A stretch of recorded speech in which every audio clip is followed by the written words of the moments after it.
All right. Hello, good afternoon, morning, evening, whenever you happen to be watching this. Welcome to the Hardwood Paroxysm Prediction Preview Fancy Live Web Show, whatever we're going to end up calling this. This may be a precursor to a live show we do on game nights during the year. We're still figuring that out. But for now, I'm coming to you live from Boston. With me is Steve McPherson.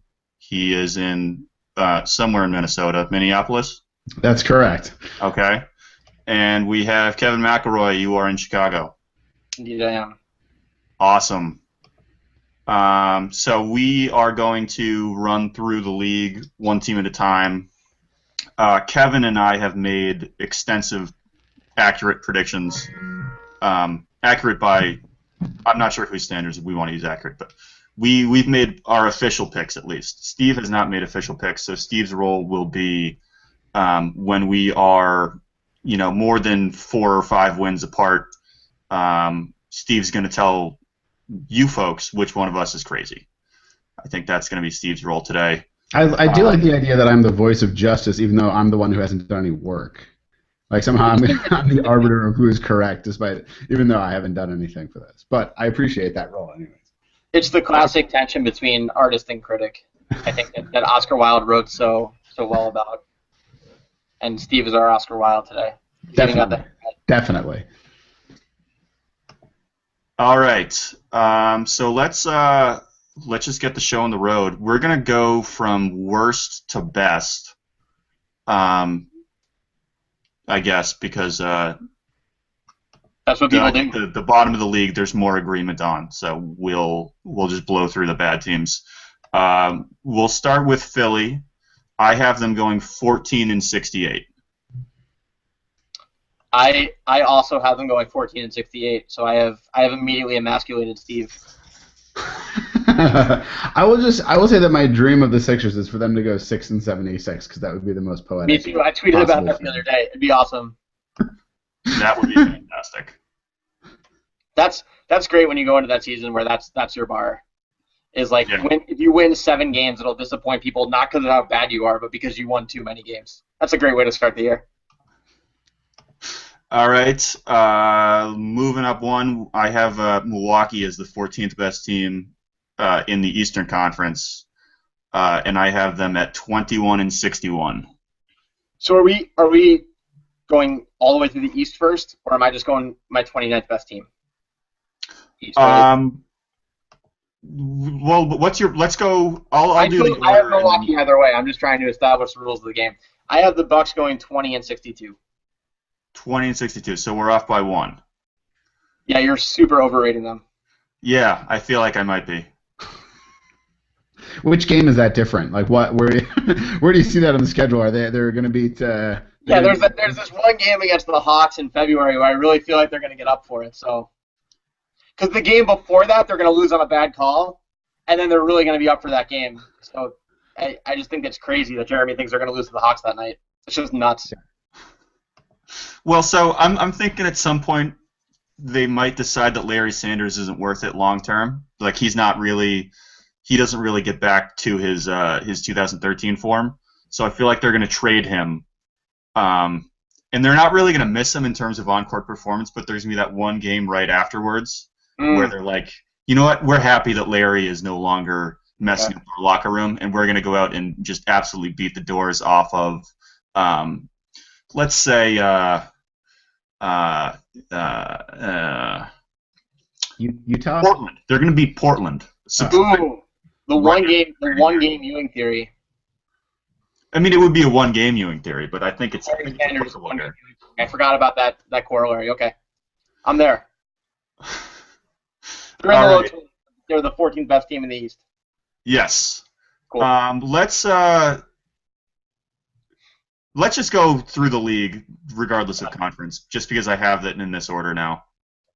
I have the next win total up is the Los Angeles Lakers at 23 wins. Hater. This is a Kobe hater, and so I'm giving you my Lakers prediction right now, right? I'm not telling you who I have 28th. I'm telling you where I have the Lakers. Right. That's the rule. Okay, I have the Lakers 26th. I have them going 24-58. I think they're the worst team in the West. I think we still have a couple more teams in the East that are a little worse than them. It's such a goofy core, and it's bad. But they got some guys who can at least do some things. They have some veterans who I think have a little bit more pride than a couple other teams that I think are even worse than they are. I think we all forget that Carlos Boozer is sometimes okay, at least. So, I'm only arguing for them to win 24 games here. I'm not really carrying a lot of water, but I think they will. I think they'll be the kind of team that pulls a few upsets against actual good playoff teams, but also just gets shellacked a lot and doesn't really even win much against the mid-range teams in the league. So I have them 24-58 and in last place in the Pacific Division. So, and Jeremy you had 23 for them, did you say? Correct. Okay, so it's pretty close then. Yeah. Yeah, I think they're pretty clearly the worst team in the Western Conference. Just in the they don't even have potential in a lot of ways. Like you're saying, like there is that. Like I think you're right. They're going to win some games based on a core of veterans who kind of know how to play basketball, but they don't have anybody going forward who's going to become better at playing basketball. I guess Julius Randle, but they're not looking for people to develop essentially. So, but they do have those guys where I think they could go nuts occasionally. Nick Young, as up and down as he's going to be, is occasionally going to have a completely crazy game where he's can't miss. Jeremy Lin might be good for an explosion of good play at some point. So yeah, I can see that I think they might upset some teams who should be beating them. But yeah, I think they're still at the bottom of the barrel there. I like Randall a lot too, and I think he's going to be one of the best guys right away in the draft class. I think he's more polished than a lot of. I think this was a deep draft with potential, but I think he's one of the guys who's more right away polished. I think the big story with them is obviously just how much does Kobe have left, and that's going to be where almost every interesting plot line around the Lakers this season centers, because I think otherwise they are kind of a boring team. But they'll have goofy Nick Young things. I think Randall will be good, but yeah, they're bad. I'm mostly looking forward to the inevitable Ed Davis All-Star appearance, because they're going to realize very quickly that their front court's terrible, and Ed Davis is the only one that can actually play on both ends. So they're going to start giving him a lot of minutes, and he's going to go back to that Toronto level that he was at before he got traded for Rudy Gay, when he was averaging like 18 and 10 for a month. Right. And he's going to do that for the Lakers, and he's going to make the All-Star team in 2017. I think the Lakers, and this is like not at all high praise, but the teams the Lakers remind me of are like the late Isaiah era Knicks teams, where if you look at like the 10th best guy on the team, he's actually better than the 10th best guy on the team should be, but the 3rd best guy on the team should be like the 8th best guy on the team. Like they've got all these guys that like are okay if you're getting 10 minutes a night, and some of them will get no minutes, and some of them will get 30. And you look at it, and they give kind of the illusion of depth, but they're not actually deep, because your starting lineup actually has to be good for you to be deep, and theirs is not. I don't disagree. Solid. All right, let's move. Oh, well, technically I'm not moving up in wins, but I'm moving up in conference. This is now the 13th best team in the Eastern Conference, the Orlando Magic at 23-59. I have them 12th best in the Eastern Conference, but I also have them 23-59.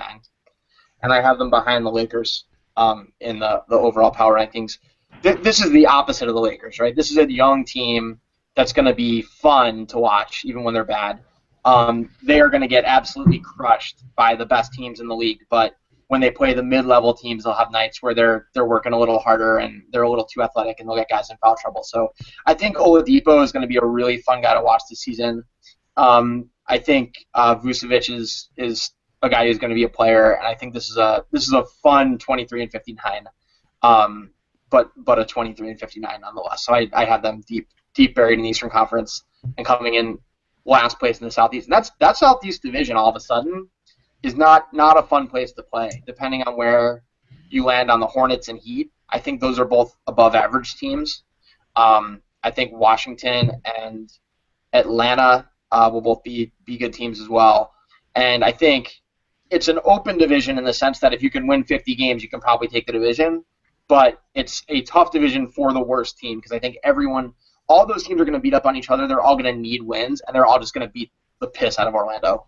And so not a fun year for the Magic, but a fun year maybe to watch the Magic.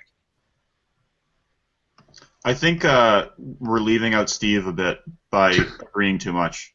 Yeah, maybe Steve can start going first with really, really crazy predictions. It'll get more contentious pretty soon here, I think. So. I think Steve should be like, the Celtics are going 74-8, and then we should have to like bring him down.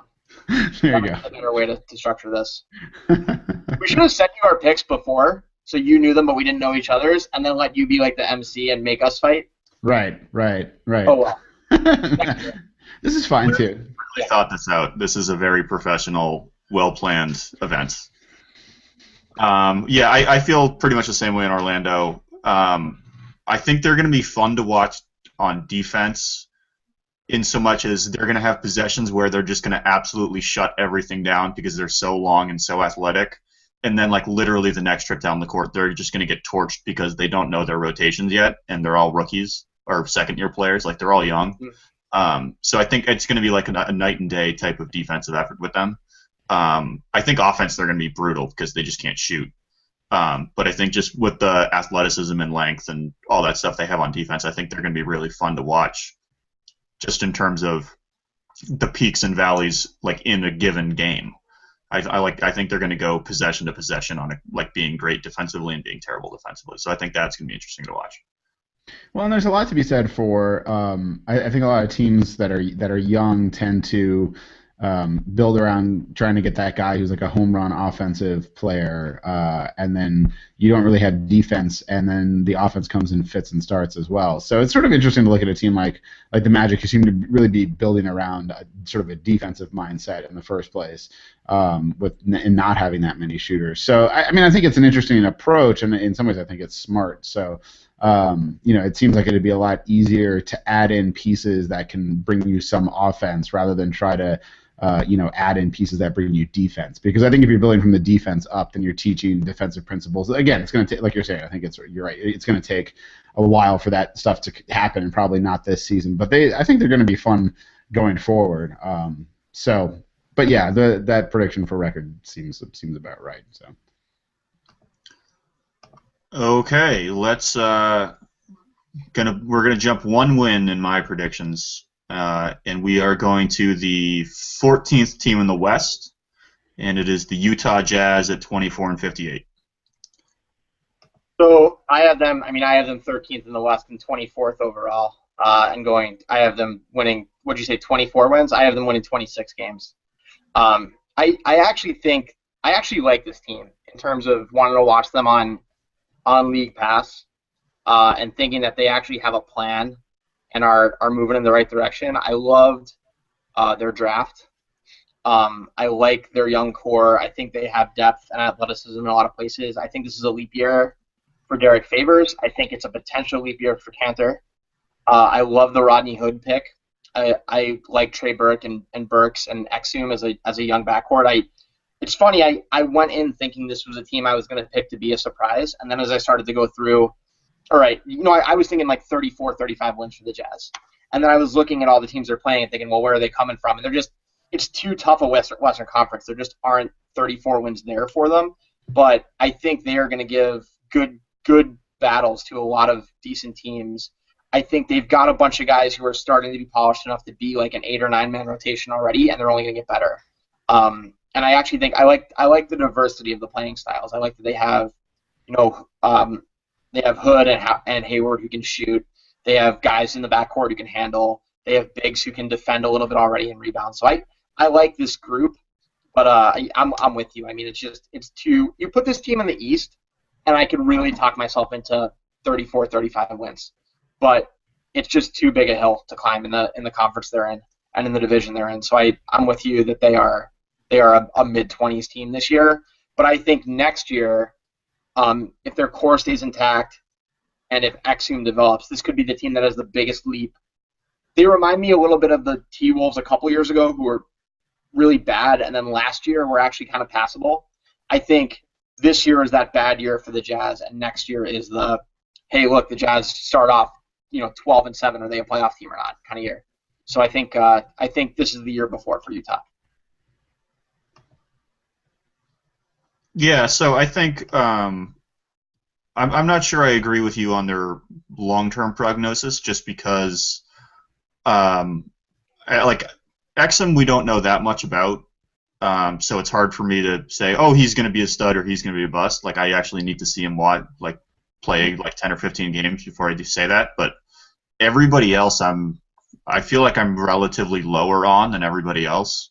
Like I think Favors is decent. I think Hayward's decent, but like I don't think like on a really good team they would be the number 3 guy. I don't think either one of them is like a true franchise level player. So if Exum turns into that, then yeah, maybe they could be a playoff team sooner rather than later. But like Burke and Burks I see as like 6-men type players. I don't think Cantor. I think Cantor's a third big. Like I don't see them having too many like really, really genuinely great players. We have found our first divergence, and I will die on the hill of Enes Kanter. I think Enes Kanter is, while not necessarily an all-star big down the road, I think he is a two-way big who will get and almost deserve a real big contract someday, as opposed to most bigs who get and totally don't deserve a real big contract.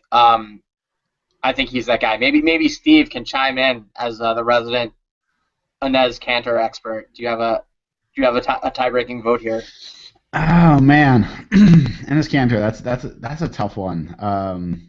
I think him being really effective depends on him being in the right situation, which I'm also not sure that it's settled enough in Utah for that to be completely clear. I mean, I think that in some ways, not necessarily in their games, but in terms of their, I think for big men like that, you look at a guy like Pekovic, for the Wolves, who's got his big contract, but it's like you kind of accept that he's not going to play 82 games a season, and these various limitations. He's not gonna block shots or something. I feel like he's a guy like that. Like a lot of big men really need the right setup around them to make them successful, and I think Kanter might be in that side of things. I guess I'd side with Kevin just because I think I'm a little more sanguine about their prospects down the road. Like I know what Kevin means about saying that you go in thinking that they're going to be a surprise team and win more than 30, but then you look at those matchups and you realize the Western Conference is still so tough. And I think the comparison to the Wolves is also apt in terms of that kind of team that if they were in the East, I think they would have romped and definitely made the playoffs. So last season. So, I sort of thought of the Jazz as a potential team like the Suns were last year, where, again, the Suns, it's not like you could point to any of the guys in the Suns and be like, this guy's a number one option, this guy's a franchise player. Like they made it work because the team was all committed, and they were all committed to the system and to playing with energy. And if Quinn Snyder is that kind of coach and he can get that effort out of him, I think they could be surprising. I think I'd side a little more with Kevin's estimation of them right now. But again, we're talking about a two game difference overall. The other guy I said his name quickly, but my favorite pick in the draft relative to position, and I was talking about this in advance of the draft, was Rodney Hood, who I thought would be just awesome value in the late teens. And I think the early, I'm never right about that stuff. I'm horrible at the draft, but I think the early buzz from GMs is that they think he was potentially a mid-lottery talent who went, I forget what pick he was. I think he was like 17 or 18. I think that's a guy who is going to right away be a great shooter, who's going to become a little bit of a playmaker, and who projects physically very well defensively. It's a matter of him learning NBA defensive schemes. And if he and Exum develop, this could be a draft that we look back on for the Jazz for years and say, like, wow, they got those guys in the same draft, because that to me could be two guys on the perimeter who can play both ways, can make plays, are really athletic, and you can, they have the bigs they're probably going to end up picking one of Kanter or Favors long term. They're going to have to pay somebody, and then maybe it's fine then that Trey Burke's not great because maybe I don't know. I like the pieces together more than I like each individual piece. I think you're right that there's probably not like a first team All NBA guy here. But I think that there are guys who can complement each other well as they grow up a bit. Yeah, that's a fair point. We're actually going pretty slow, so let's move on. Next team up, I have them as the 15, 14, 13, 12th team in the East. Mm-hmm. I have my hometown Boston Celtics at 25 and 57.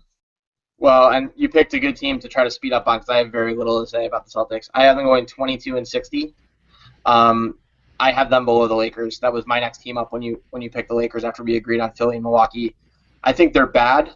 I think they're bad almost everywhere, and it just makes me really happy to say it.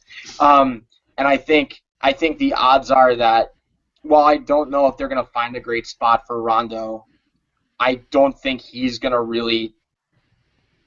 From what I know of Rondo, his biggest motivation to play hard this year is going to be to try to get traded. And that's not really a great motivation for winning basketball. So I think this is a bad team with one really good player, and that guy might even not make it through the season there. And I think Ainge is a smart, opportunistic guy who will see this as a chance for a high lotto pick. I think they are our best contenders besides Philly, who already has cast their lot. I think the Celtics are the next best contender to just decide to tank. Because I don't think Kobe will buy it in LA. I think Milwaukee will want to build a winning culture. I think the Celtics are the team that might pick to be terrible.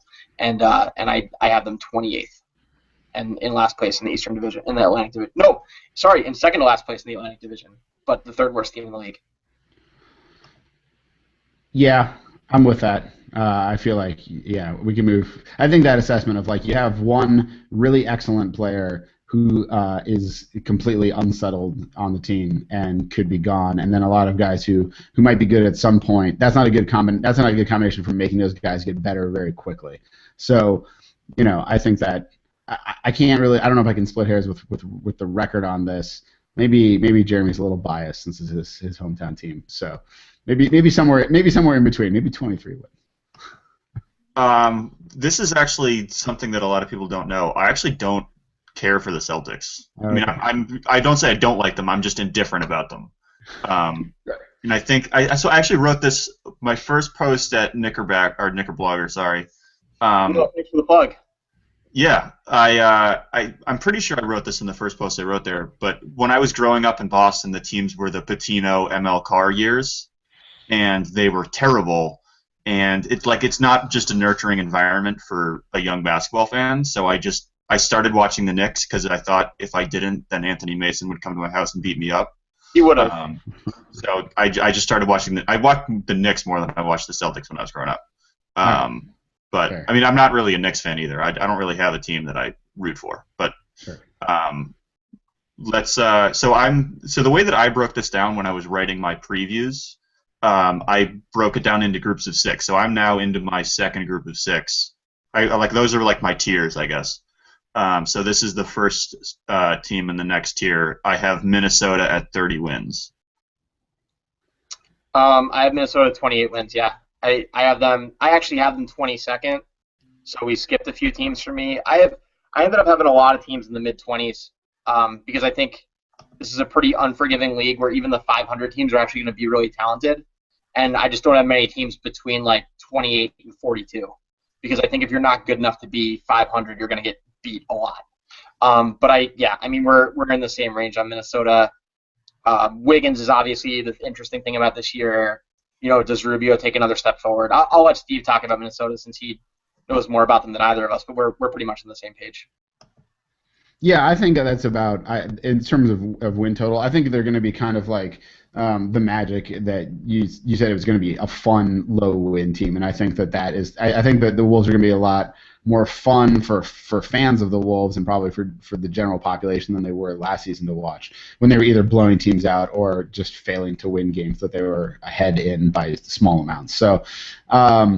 But I think the line that I've told everybody is essentially that I think anything between 25 and 30 wins for the Wolves is reasonable. If it's less than 25, then they're in trouble. If it's more than 30, then they're overachieving. So I think that 28 or 30 right in there is about what I'm expecting as well. So.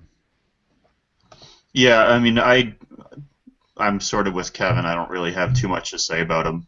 I think the athleticism is going to be fun, but I think it's going to be. In theory, it's going to be a really fun team with Wiggins and Rubio and Levine and all these guys. But when they actually get on the basketball court and you realize, oh, like they're super athletes, but they're not that good at playing NBA basketball yet. I think that's gonna like have some pretty lame games where they get like the Spurs should just absolutely destroy them with like they don't even have to play Parker and Ginobili and they would win by 30. Yeah. I think that's going to be like the true system teams will absolutely manhandle them. Yep. Levine for me is the number one guy, and I really hope he's good because he's super fun. But he's like the number one guy who's the candidate to like have been great in summer league and look great on YouTube and like get on the court and it's like, oh, like that's right, he's not a basketball player. And I hope that's not true because he's crazy athletic and crazy fun. But it feels like every year there's a guy like that, and I think that's the guy I'm looking at this year for that. Sadly.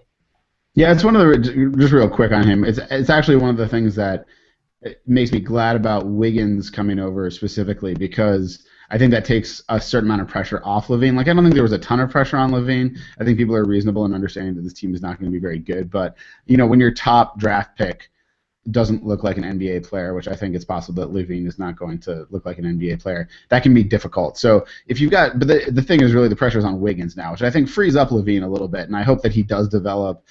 They're asking him to play both point guard and shooting guard, so I'm hoping that, and I think that's a tough task to give to a young player, but maybe they feel like they can do that because he's not going to be getting a ton of minutes like right away, and they're gonna let him come along a little bit slower. So, but yeah, he has a ton of potential. He could go. I feel like he's got one of the higher ceilings, but also probably one of the lower floors of any draft pick from this class. So it'll. I mean, he's a super fun guy too. So it'll be interesting to see what happens. All right. So now we're making, in terms of my predictions, we're making the biggest jump in wins since we went from Philly to Milwaukee. This is now the. Sorry, I'm trying. I might have them out of order now, and I don't know how it happened. 15, 14, 13. The 12th team in the West, I have Sacramento at 33 wins. This first team that's not going to lose 50. Yeah, so I have the Kings winning 25 games. So this is our biggest divergence so far. Man, I just think this is a really bad team. I think Cousins is great, and I want to think they're going to be better because I want to make the point that I think Cousins is great. But man, that backcourt is really bad and didn't need to be that bad. But that's separate from the point of how many games they'll win. But I mean, Collison, Ben McElroy, and Ramon Sessions is a backcourt rotation. That's pretty ugly. Rudy Gay is obviously a nice player, but not a ton of depth behind him either. I think the Omri Caspi thing, I think we know what's up with him at this point, and it's not much. I've always been a fan of Jason Thompson, but as more of a six man kind of guy. I don't think these pieces fit together really well at all. I don't think they'll shoot enough. I don't really think they have the ability to get much penetration. I think you can double team either Cousins or Gay pretty much whenever you want to and not really get hurt. So I think this is a pretty bad team. I have them 14th in the West. I think only the Lakers will have a worse record than them in the Western Conference at 25-57. All right, so you had 25 wins. What was yours, Jeremy? Mine was 33, mostly due to the power of Boogie. Sure. Yeah. Well, obviously, a lot of people are very up on Cousins. Feel like I think Zach Lowe said he was going to be an all-star, which is possible. I think I probably think about the Kings the way that a lot of people probably look at the Wolves as just a team where, like, they've been bad for so long and nothing changed enough to make me feel like somehow they have the key now. I'd probably err closer to Kevin's side in terms of total number of wins. They might be better than that if the power of Boogie delivers in ways, but I don't know. I have a hard time seeing them be as good as Jeremy thinks, I think. I also look at them and I see 12 games against the Clippers, Warriors, and Suns, and that's like maybe 1-11 right off the bat. I think it's a tough spot. I think that the teams in the Pacific and the Southwest are just at such a disadvantage relative to everybody else. Like, if you were to just say, give everybody the same 82 games, that versus reality, you got to knock like 3, 4, 5 wins off those two divisions because it's just like they're so loaded. Yeah, so I think Sacramento actually against the Suns could be an interesting game just because I don't think Phoenix has anybody with the size to deal with Boogie down low. Granted, he's one of 5 guys on the court, but I feel like he could, if he slows the game down, I think that's but I mean, that's, 4 games of the season. Mostly it was due to, I just think Boogie's going to have a great year, and I think he's actually going to give a crap on defense now. So from that perspective, I think they're going to be a better defensive team, which I don't think a lot of people are accounting for. I think they're going to be worse on offense because going from Isaiah Thomas to Ramon Sessions is a bit of a step. But I think Rudy Gay, if they let him play power, I say this every single year, if Rudy Gay starts playing more power forward, he's going to be a good player. Not the overpaid albatross cliche that punching bag that everybody says he is, and he might be. But I think if he plays a lot of power forward, he can actually be good. Here's the problem with that, though. Power forward is the only position where they have depth. If he plays the 3, then they can give minutes to Thompson and Reggie Evans and Carl Landry and God forbid Derek Williams. If he's playing the 4, that's Caspi or it's Stauskas playing together with McElroy. I think you're right that that's the way to use Gay, but I don't think this is the team that can do it. That's very possible. So I'm fully prepared to be wrong. I was going to say I'm surprised that Kevin isn't higher on Stauskas since he looks exactly like him. Really? I'll take it. I knew I should have shaved. Now I'm Googling him. All right, let's. Where'd my thing go? Exactly. I don't know. That's Greek. This is Italian. It's an easy mistake to make. We have the return of Danilo Gallinari in Denver, and I have them at 35 and 47. I have Denver at 27 and 55, and this I mean it's 8 games, but I'm guessing we're in a similar place in where they land. They're 23rd in my power ranking, so I have them right behind the Wolves. This is just what I was talking about. I have very few teams in that 35 win range because I think the teams in the mid to low 40s are going to be really good teams that are just depressed because of how many really good teams there are this year, and they're just going to need to spank teams like Denver when they get the chance. So I got them winning 27 games. I actually don't even think they're terrible, but I think that they're another team that they don't have a young group now like a Milwaukee, for example, where it's okay, we're going to move forward with this group. Let's try to build a winning culture. This is a team that I see midway through the year looking at their situation and saying, we need to shed some pieces. We can tank, and, we can try to get some assets and be better long term. I don't see the upside for Denver in trying to make themselves a 35-win team versus a 30-win one. And I think that they're a smart team that'll figure that out. So I have them at 27 and 55. But honestly, if we were to go line by line down their roster, I bet you and I don't even come out that differently on their personnel. I just think I see them making sort of a calculated decision this season that this isn't a year that it makes sense for them to try to get into the playoffs because they don't have a chance. I think 35 wins in the West misses the playoffs by 15 games. It's just crazy. Yeah, I think that the Denver is a tough one. I don't really know. I was never really bought in on Brian Shaw last year, and I just always felt like he wanted a team that he doesn't have, and he kept trying to make that team play the way he wanted, even though he just didn't have those pieces. I don't necessarily know why that would change. It's not like they went out and got the down-low grinder that Brian Shaw seems so intent on having. But, Fareed looked really good, in the World Cup. They're getting Gallo back, which is a good shot of, shooting and scoring and everything like that. I think I see both of your points. I mean, I could see them, if they go into try-hard mode and Shaw just won't give up, then I could see them fighting their way into something like the low 30s. And missing the playoffs, or I could see them maybe making the smart move and not trying quite so hard, and maybe I understand Kevin's idea that there's going to be a bunch of teams who are down low, there's going to be a bunch of teams who are in the middle, and then there's going to be a couple of teams who are way at the top, and it's that those teams up above 500 or around 500 and at the top are going to depress the win totals of the other teams. So I can see it. I can see it going either way, I think. I feel like I look at them and I think, man, if Gallo and Farid stay healthy, those are two big assets at the deadline that, like, if you're a good team who thinks they're one rotation guy away and you can get Kenneth Farid, like, man. Yeah. And I think that somebody's going to make it worth Denver's while to get rid of one or two of their really good guys. And do you think, is Denver ever going to be in a spot where they're contending for a title, while Kenneth Farid's still on a contract that makes sense for them to give him? So I mean, I'm ahead of myself. Maybe if they stay together, if you promise me this team stays together the whole year and stays healthy, I'd give them 33, 34 wins for sure. Maybe even a couple more than that. But I just think that if you're the GM of this team, you're praying that those guys stay healthy because you can get a big return for them. Yeah. So I mean, it's as far as Farid goes, I don't think he gets traded this year. He just signed that extension, so he's on that poison pill rule, which makes it really difficult to trade. But so my thinking was, so last year they were 36 and 46, and they're adding Gallo, and they got Gary Harris in the draft. They got Yusuf Nurkic.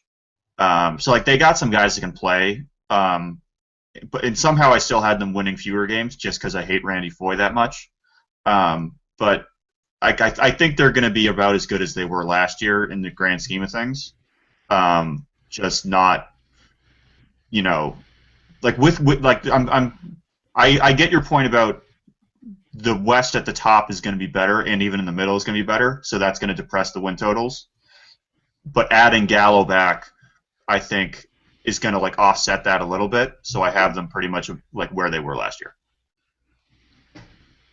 That is the team we've talked about so far that I am most ready to be totally wrong about, because they do have a lot of talent for a team in the 30s.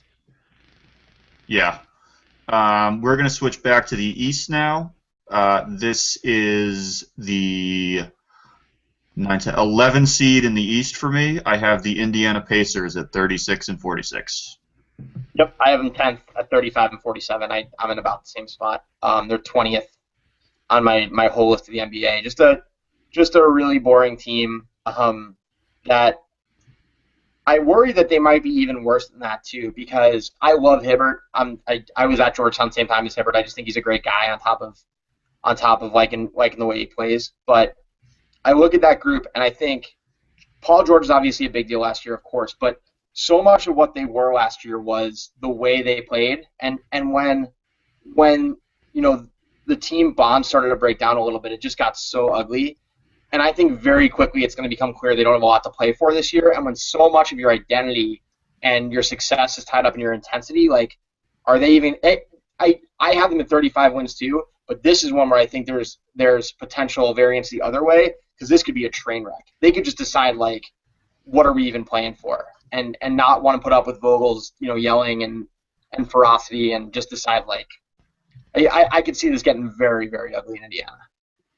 I think if they're smart, they punt. Like you look at teams where they've they lost George, and so it's like this is your opportunity to be bad and to get some more talent. Like if you work really hard to not make the playoffs, but your draft pick gets worse. It's just one of those things where it's like there's so many teams where, like, you look at a team like, right, when the Thunder, when they were the Sonics, get Durant. You're like, you got Durant. It's like, but they were still terrible. So they got Westbrook. They're still terrible. So they got Harden. It's like, that's the way that, Indiana's like you're right. I think that they had this goal of, we have to beat the Heat. We have to get the number one seed. And they had this clear goal. Without that clear goal, like, I think you just punt on this season and wait for George to come back. So, one more thing I want to mention about Indy, because it's very reflective of the way I kind of see the league, and I can see a team like Indy competing in the East. As I told these guys, I broke my picks down. I actually went team by team, matchup by matchup, and said how many wins can X team get off of Y team.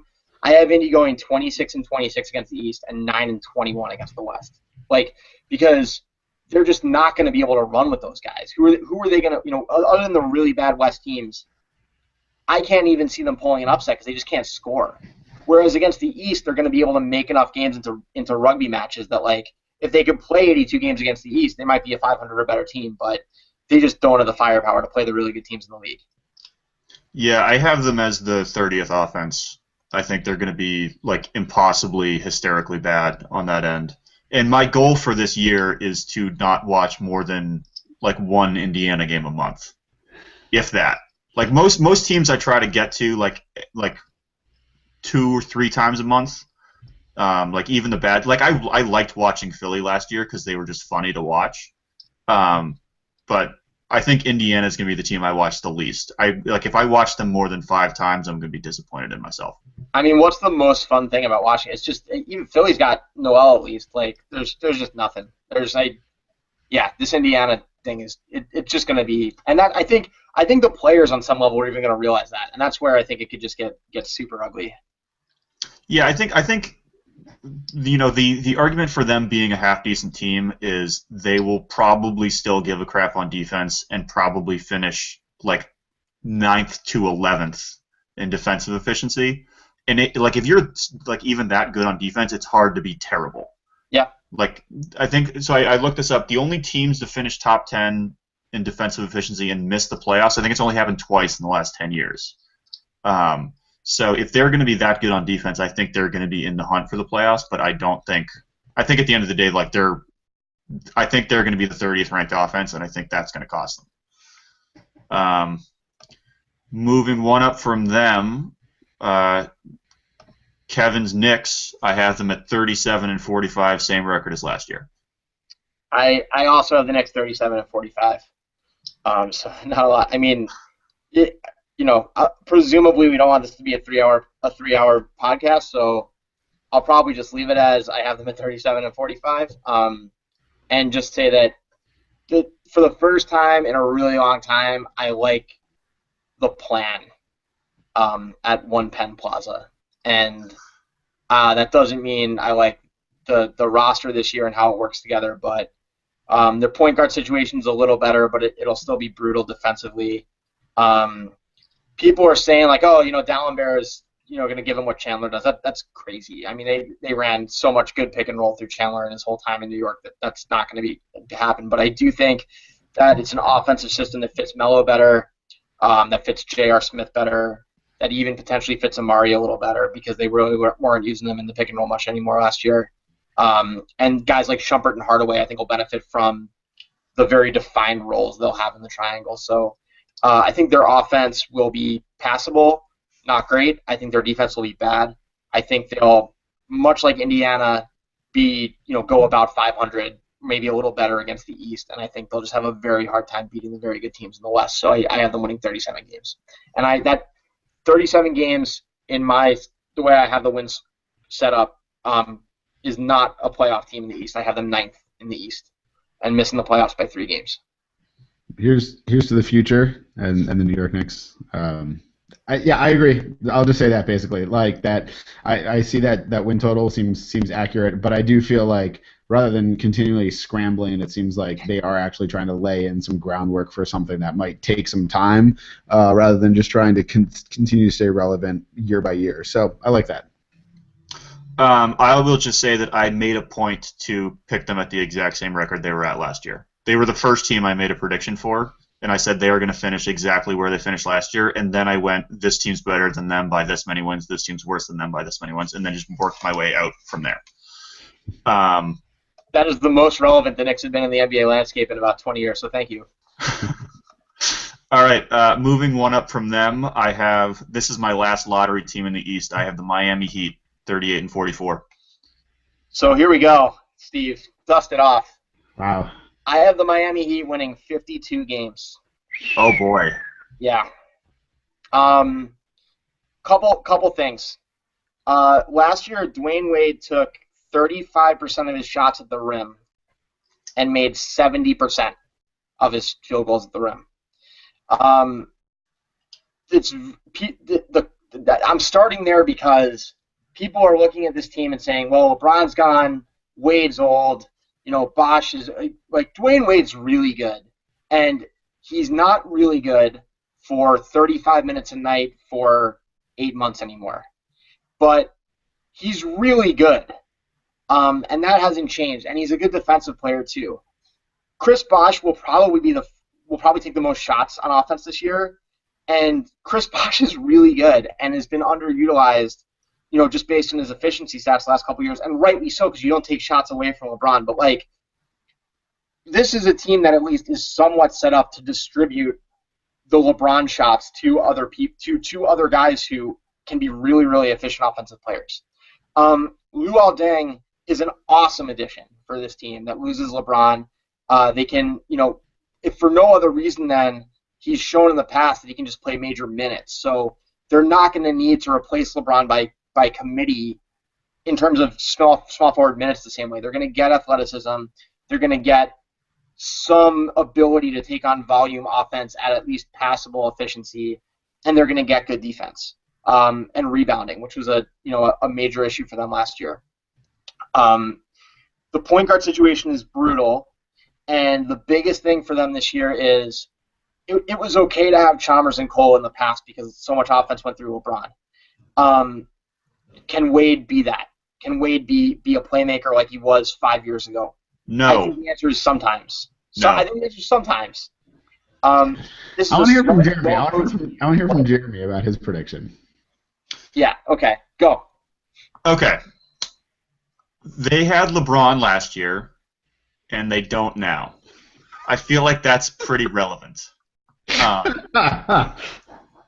The last 3 seasons or so, when LeBron wasn't in the game, their net plus minus was pretty much 500 or slightly worse. And I don't think Josh McRoberts and Danny Granger is really going to move the needle much on that. I totally do. Okay, that's fine. You're entitled to that opinion. No, so I think, so Wade shot really well at the rim, but a lot of those shots at the rim were based on him getting the ball after LeBron had already warped the back line of the defense pretty, irrevocably. If they don't have that person that's like a one-man wrecking crew to the back line of a defense, all those shots at the rim aren't going to be there.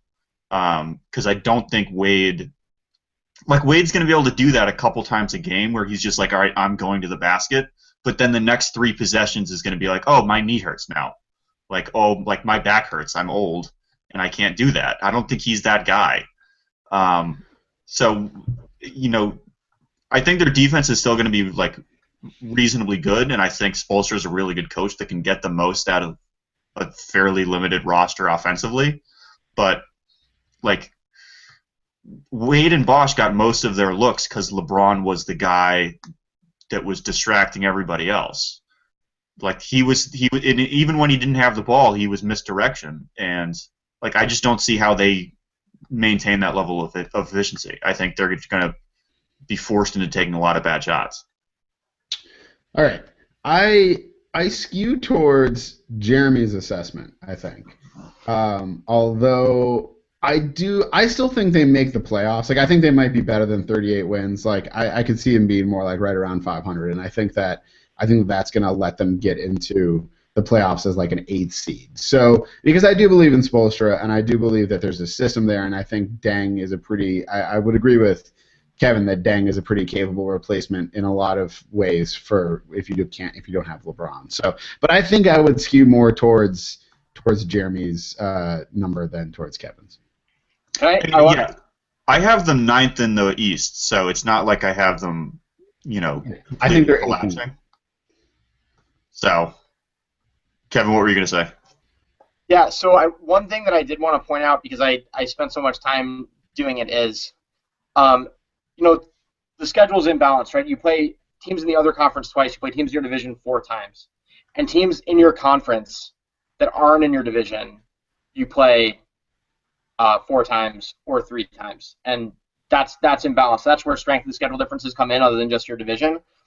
The teams Miami plays 4 times are in the East that aren't in their division are Milwaukee, Boston, Philly, the Knicks, and Brooklyn.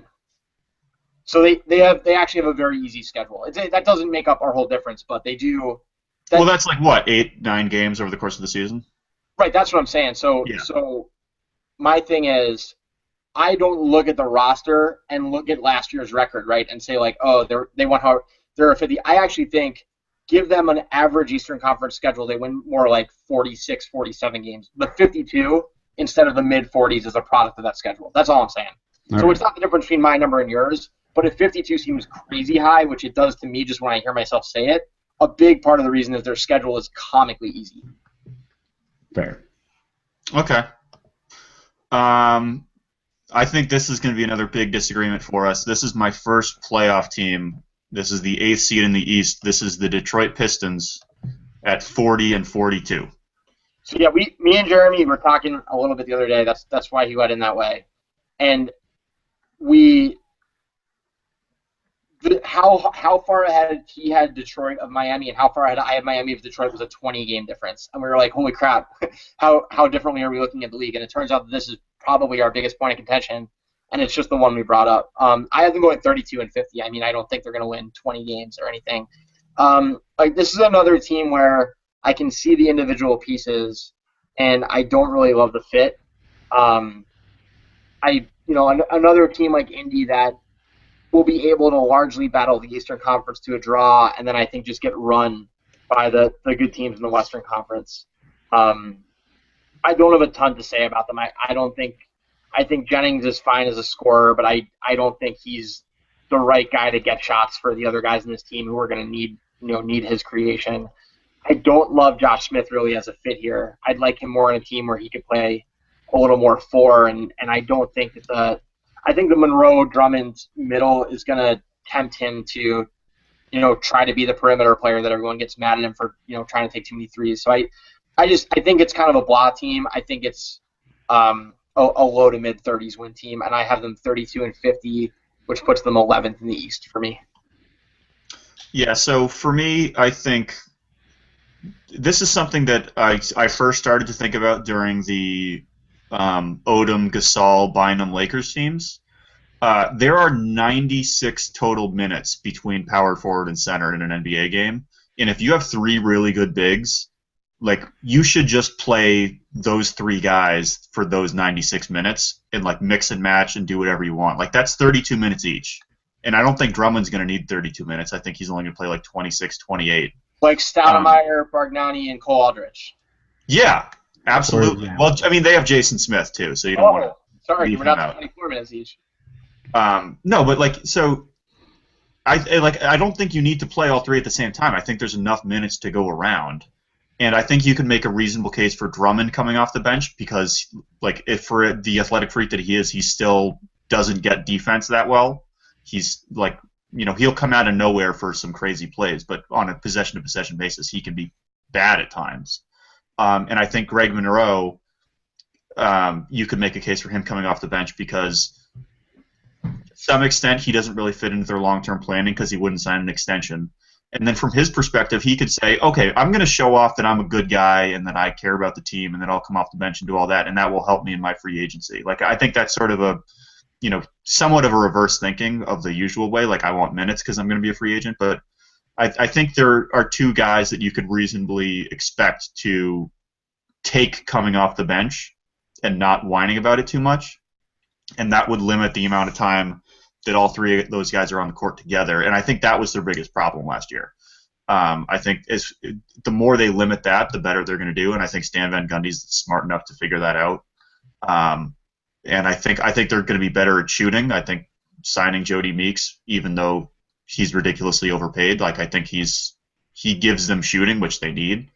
So yeah, I mean, I don't think they're going to be world beaters, but I have them making the playoffs mostly just because I think Van Gundy is going to figure out how to make it work.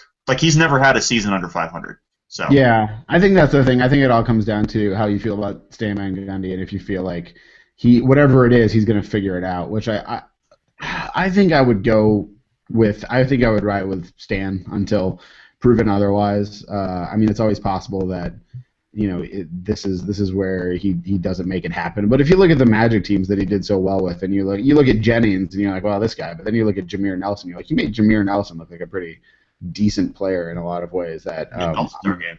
Yeah, exactly. That I'm not sure he really was outside of the system really worked. So, can Van Gundy show that he's more Popovich in the sense of he can adapt his system, or does he need to play, the sort of spread offense? So, it'll be interesting to see. I think I am more upside on them. So I don't. They could make the playoffs. So I think I probably side more with Jeremy on this one.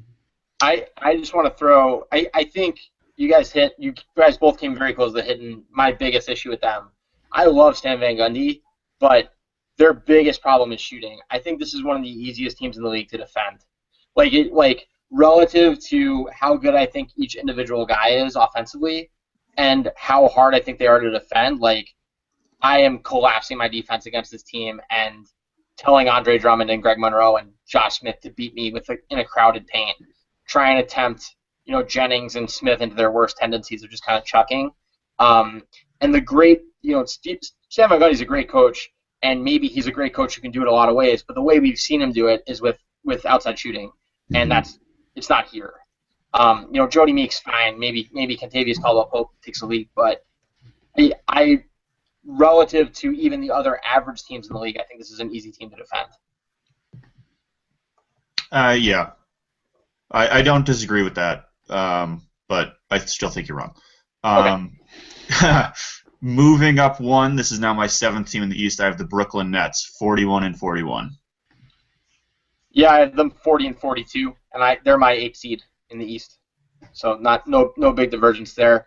I think they actually, I think they have a weirdly wide variance of how good they could be. With some of the injury risks, they have some of their guys. I think they could jump up maybe to the 5th or 6th seed if they stay healthy and everything goes right. I think they could be a deep lotto team if a couple of the wrong guys get hurt. So a lot of people have asked me this so far, if who I think is better between them and the Knicks. I think they're better than the Knicks. I think their upside's way above the Knicks. But I think the likelihood of an utter disaster is more likely for the Nets than the Knicks. But regardless, I have them 40-42, pretty middle of the road, and the 8th seed in the East. Yeah, so I think it comes down to Lopez and Plumlee, how well they play together, because I think Garnett's going to continue to drop off. And if they stay healthy, I think they're easily a playoff team. I sort of split the difference and said maybe they get hurt, maybe Lopez gets hurt, maybe Plumlee doesn't, take a big leap. So I just put them exactly 500. Yeah, I think I want them not to make the playoffs. I sort of don't like that team, but it's mostly because they sort of play ugly to my mind. But the thing is that they have Lionel Hollins now, and I think he's a guy who's good at playing ugly, like getting his teams to play well. And obviously, look at the Grizzlies, right? So in the sense, it's a good match, in that you've got a team that seems to kind of play ugly, and then a coach who likes to play that way. So I think that they might still make the playoffs, but I would not be heartbroken if they didn't. So. Yeah, going from playing ugly to playing absolutely beautiful, we have the Atlanta Hawks. They're my next team up. 6th in the East, 44-38. Yeah, I have them 7th in the East. I have them 42-40, and they're a team. I think actually I was looking at this the other day, and they are the team I think that I had kind of the biggest conference effect on, because I have them going 30-22 against the East. And then, 12-18 against the West. And I think they are the bellwether team for what it is to be in one of these conferences versus the other one. They're in the toughest division in the Eastern Conference, at least, but they absolutely are. They're just a testament to how great the best teams are this year, because they are totally competent. They're good at pretty much every position. They have one or two guys who can play well. They have a couple of great players. Headlined, of course, by Horford and then Millsap. It's a team that I look at and see no major weaknesses. I like Jeff Teague quite a bit, but just not good enough quite to be in that next tier where there are some really great teams in the league. So I have them 42-40. I think they're a tough game every night for everybody they play. Yeah, I think that all sounds just about right. Right in that range, that 42 to 44 wins. That's the Hawksiest thing to do, right? They're just got to be there in the East, and they're going to be in the playoffs, and you feel like they're going to be better because they've got Horford, and they might be, but that doesn't mean that they're going to be suddenly a top seed. So I think that assessment that they're very good in the East and will be very good against the East, but are not elite seems correct to me. And looking at our projections, if it really is Nets 8 and Hawks 7, and I think it'll be something like that, where the Hawks or Hornets will be 7 and somebody else will be 8.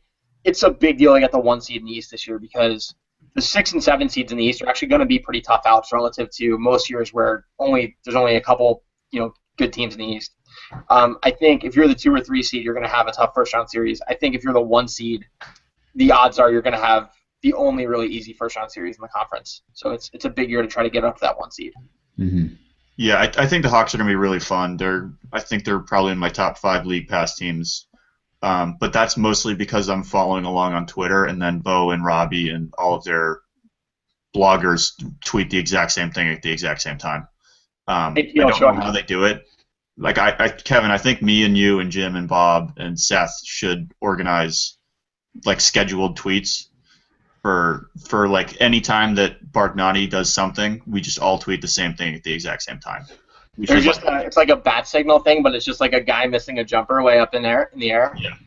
It should be that failed dunk of Barg's where he's just falling forward. Him taking a 3 and behind him there's like a shot clock that's got way too much time left on it. All right, so now I have the 10th team in the Western Conference, and I have them at the same record as Atlanta. I have New Orleans Pelicans, 44-38. Yeah, I have them 10th in the West too. I have them in last place in their division, despite the fact that I have them going 41-41. The Southwest is just a monster, and they are the team that gets hit by it. They and the Jazz were my 2 teams that I went into this saying like I really want to have them, have a good record. And I was like, New Orleans, man, New Orleans could win 48 games this year, right? And then you go team by team and look at it, and it's just not there in that division. If you're playing 4 games each against the Spurs, Mavs, Rockets, and Grizzlies, like you're probably happy to go 6-10, and that's a tough hill to climb when it might take 50 games to win the West. So I think Davis makes an absolute leap this year, and is an All NBA player. At least third team, but possibly even higher. And I think that by the end of the year, everybody's pretty much agreed that of the guys in there, anybody under 30 really in the league, other than Durant, he's the guy you'd build around. And I think they're doing a great job finding the right core around him. I love the Omarasik addition. I think it's a really good, really tough team. I think they are an easy win for no one. But I think just by the brute force of what the Western Conference and especially their division is, I think they're this year still a 500 team, but they're the team next year when the Mavs keep getting older, the Spurs start to age, the Grizzlies are starting to age too. You're going to see them creep up by a couple wins a year, and then I think one year they'll just kind of explode. But I think this is about a 500 year and a non-playoff year for them. I think Kevin's right about all of that, except that the Spurs will never start aging. Right. But I think Anthony Davis makes a leap this year, but I think the rest of the team isn't ready to come along with him. I think Ashik and Davis will be fun in a lot of spots, and a nightmare defensively. It'll be a nightmare for other teams, not for themselves.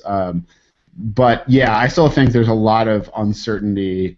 I think the wing position is really difficult out there with like Gordon just, who knows what you're getting from him, Tyreek Evans, it's like there's a lot of issues. They had those, injury problems last year. I think that Davis makes a leap, but I think the rest of the team isn't ready to get there yet, so that seems like a fair assessment. Yeah, so they went into the season with their top 5 pre-agreed upon with Holiday, Gordon, Evans, Davis, and Anderson. And those guys averaged to miss like 22 games. Holiday missed 40-something. He only played 30, mid-30s games. And Anderson only played 20 games. So between them, they missed 100 games. So if you randomly give them the season that Portland had last year, where 4 guys started 82 games, and they only used 2 starting lineups all season, whereas the Lakers used 35, if you're gonna like assign one team a randomly lucky injury season and you give it to New Orleans, like they're a 50-win team at least. Like I think they're that good with their top 6 now. But just the realistic possibility of that is slim. So I dumped them a few wins. So I had them 44 just outside the playoffs. Mm-hmm. And I agree with both of you guys in terms of, I don't think they're totally ready, but I think that's mostly because of a health standpoint. Like they have the top 6, but if they have injuries, then their bench is just not ready to pick up the slack. I think they and the Hawks together are, I'm happy we did them back to back because I think those are the two teams that really show just the health and the talent of the league right now. Like you look at those rosters and say these are low 40s win teams. I mean, it's hard to compare eras, of course, but I feel like that kind of collection of talent in like 2004, man, I feel like that's in 2004 that would be the finals matchup. Yeah, right, and it's cool. It's just we're going in a good direction here, so I'm happy. All right, moving up one, we have the Charlotte Bobcats / Hornets, which is going to make searching things on Basketball Reference the most annoying thing ever. The Charlotte team, the current Charlotte team, 45-37. I honestly still, everybody on Charlotte and New Orleans, I forget which team they're on constantly. I gotta like go on ESPN and be like, all right, well wait, Eric Gordon's on. Like who's what? Like, yeah, same way. That's their main story this year. 43-39, 6th seed for me. So we're in roughly the same range. I think they are another. I think this is a team where you put them in like the Atlantic, for example. I think they can challenge the Raptors for the division. I think they're quite good. But I think they happen to be in the toughest spot in the Eastern Conference. Regardless, they're a team. And this is maybe the first time this has ever been true of a Michael Jordan team. This is a whole is better than the sum of the parts group. I like the way they fit. I think they'll compete hard. I think they're pretty athletic. I think MKG has a good year, and 43-39 for me, 6th seed. Yeah, I have him as the 5th seed. Yeah, I want MKG's jumper to be true, and I want the revamp of it to actually bear fruit because I think that would be a lot of fun. So yeah, I think that's reasonable. I think adding Stevenson is big for them, and I think that idea of the whole being better than the parts is correct. And I think Stevenson is a guy who fits into that. Obviously when he fit in Indiana, he was a great fit in terms of that stuff. When he got into the playoffs and it got a little weird and he kind of lost his mind, that was a little difficult. But I think that like on a roster where it's like he's playing with a bunch of guys who are all going to play, like Kemba Walker's going to play hard, like MKG plays hard, like even Al Jefferson, who is long known as an offense-only guy, like fit into a tough defense and did a pretty decent job with it. So, yeah, I think that's reasonable for them. Hey, Teal, I love me some Teal, so bring it back. I wanted them to bring back the old court that they had for the original Charlotte Hornets, but they're not doing that, which is disappointing. And I just also wanted to note that Michael Kidd-Gilchrist adjusting his shot so that he's only touching the ball with one hand, and that being seen as an improvement, I think is absolutely hysterical. I think that's fantastic. That's my favorite supplement. I see a big year for Kendall Gill, too. Yeah. Definitely. All right, my last lottery team in the West, and this is the top of the third tier in the league as far as I'm concerned. I have the Phoenix Suns at 46-36. Yeah, exactly the same. 46 wins and a 9 seed. Yeah, you just put your 9 seed in the West ahead of your 5 seed in the East, so that's really the whole deal. Isaiah Thomas addition's great. Absolutely, this team can make the playoffs. They need either. I think the Grizzlies and Rockets are the two teams that I have in the playoffs that have the best chance of falling off, either due to injury or infighting or whatever. I think Phoenix's goal this year is get into the upper 40s, which they can do. I have them at 46, and just hope somebody fades and they can sneak in. So I think this is the kind of thing where like I give Phoenix probably like a 45 to 50% chance of making the playoffs, just because the combined odds of everybody I have in not making it, almost all of that equity I would give to Phoenix, and then a little bit to New Orleans. So I think the Suns are real good, and I do have them missing the playoffs. I wouldn't be surprised at all if they got there. Yeah, so I really only have two things I'm really looking forward to with the Suns. I want a Dragic, Bledsoe, Morris lineup at some point. And Love the then Nash. I want a I want in one game against Memphis, I want to see Dragic, Bledsoe, Thomas, Morris against Conley, Allen, Vince, Zebo, Gasol, and just see 3 point guards on one team against the size of Memphis, and see like if a vortex exists that the game like like all of a sudden the players switch jerseys and like just weird crap starts happening. I want to see what happens there. I was worried that me picking team by team matchups was going to be the most bizarrely specific thing that happened on this podcast, Jeremy. So thank you for that. What I love about the Suns, and I love it, is Thomas Dragic and Dragic and Bledsoe. I love that backcourt rotation because you can just run all the same sets with any two of those three guys in the court at the same time. Like, it's just awesome. Like, it's almost some platonic ideal of like a three-man backcourt. It's the same thing you were saying before about the bigs on Detroit, right? You need 96 minutes from your backcourt. Give them to those three guys. Give them 32 minutes each.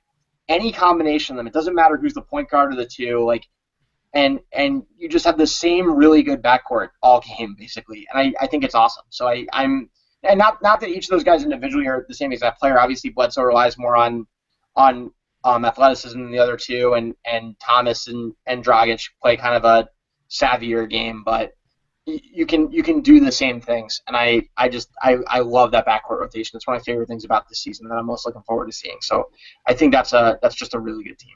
Well, and I love the somebody said this on the HP thread. Maybe it was one of you guys. I don't know. But the thing about those three guys is that they each represent a different kind of archetype of the point guard in some ways, which is cool. You know, that you've got like Thomas is like speed demon, Bledsoe is like athletic, gets to the rim, attacks. Dragic is like a little more floor generally, but can shoot. You know, so it's kind of like whatever kind of play style you want out of your point guard, you've kind of got a guy who can do that, which is cool.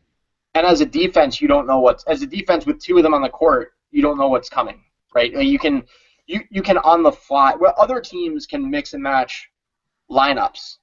To over the course of the game decide, okay, like we want to give them this look.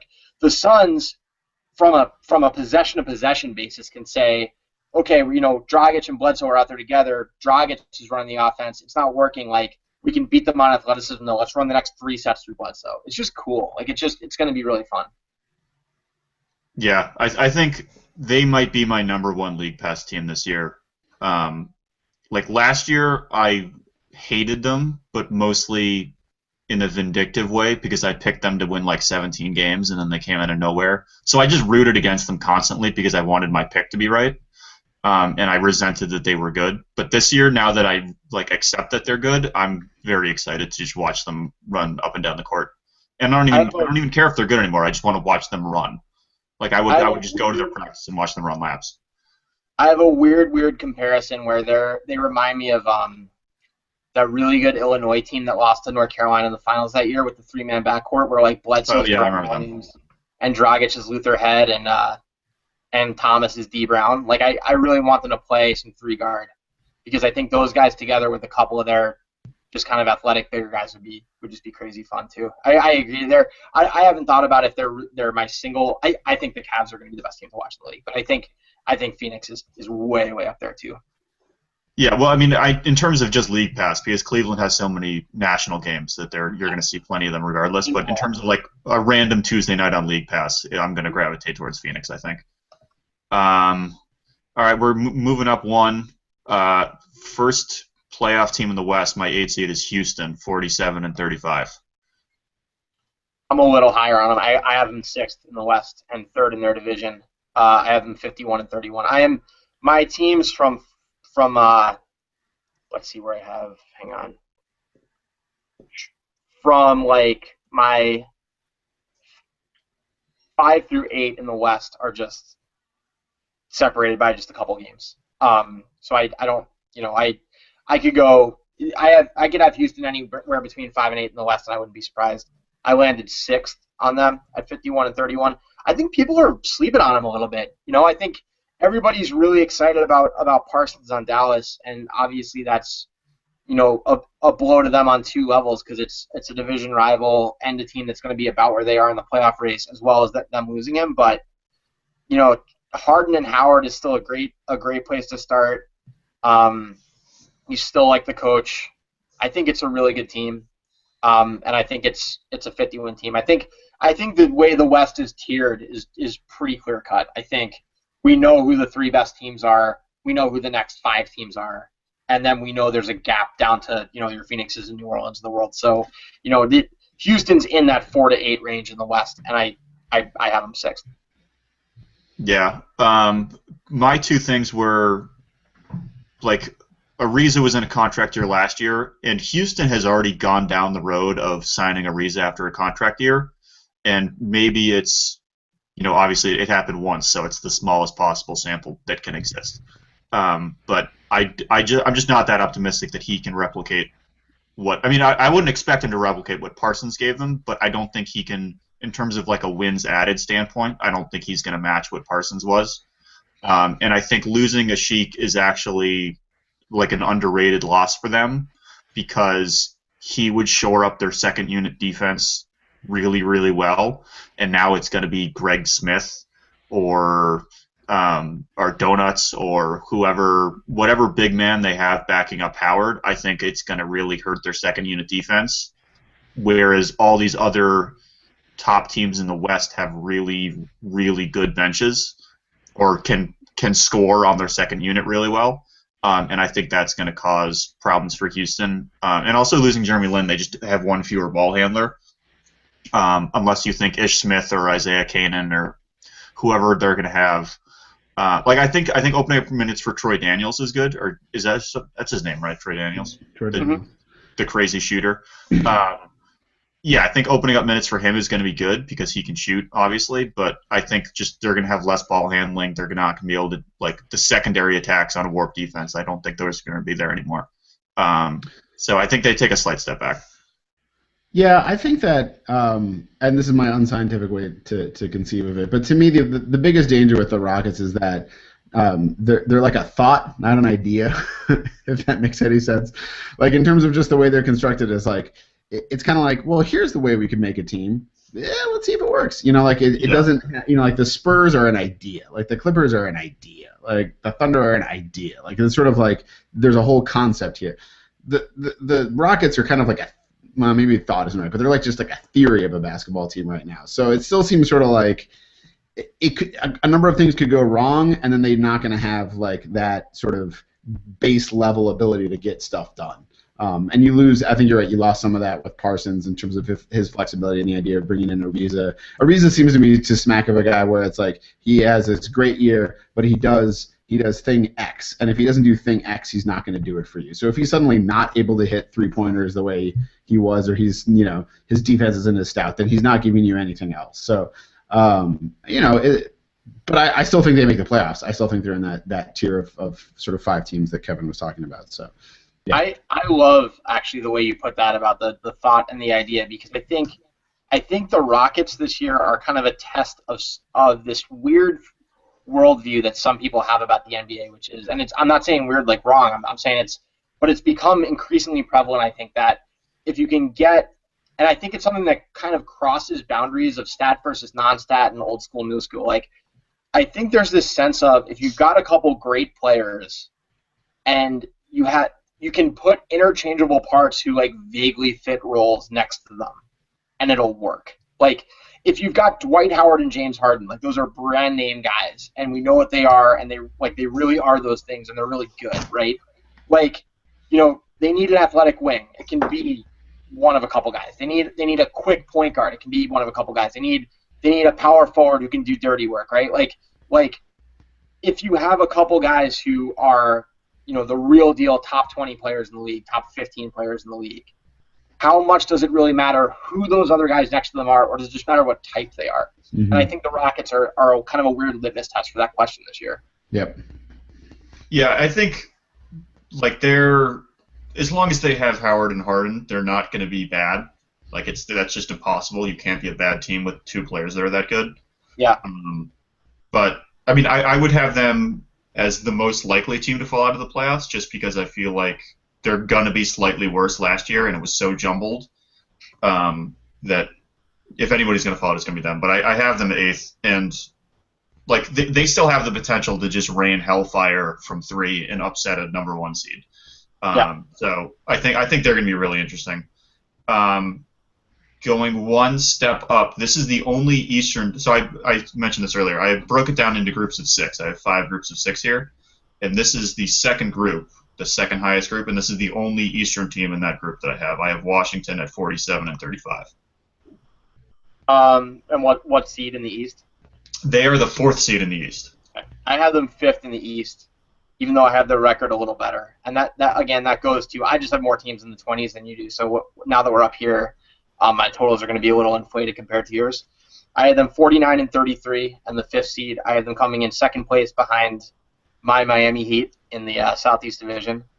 Yeah, I think this is a real good team. I wrote about them and a few of the other Eastern contenders last week, and I, I'm kind of still in the same place on them I was then. I think they are, of the good teams in the East, the one with the clearest flaws. They're missing Bradley Beal for 6 weeks. I also think we've gotten a little ahead of ourselves on Bradley Beal. I think he's gotten to the point where he's a little bit overrated. This is a team that closed the season 19 and 10, I think, last year. And John Wall over that stretch shot 40% on threes.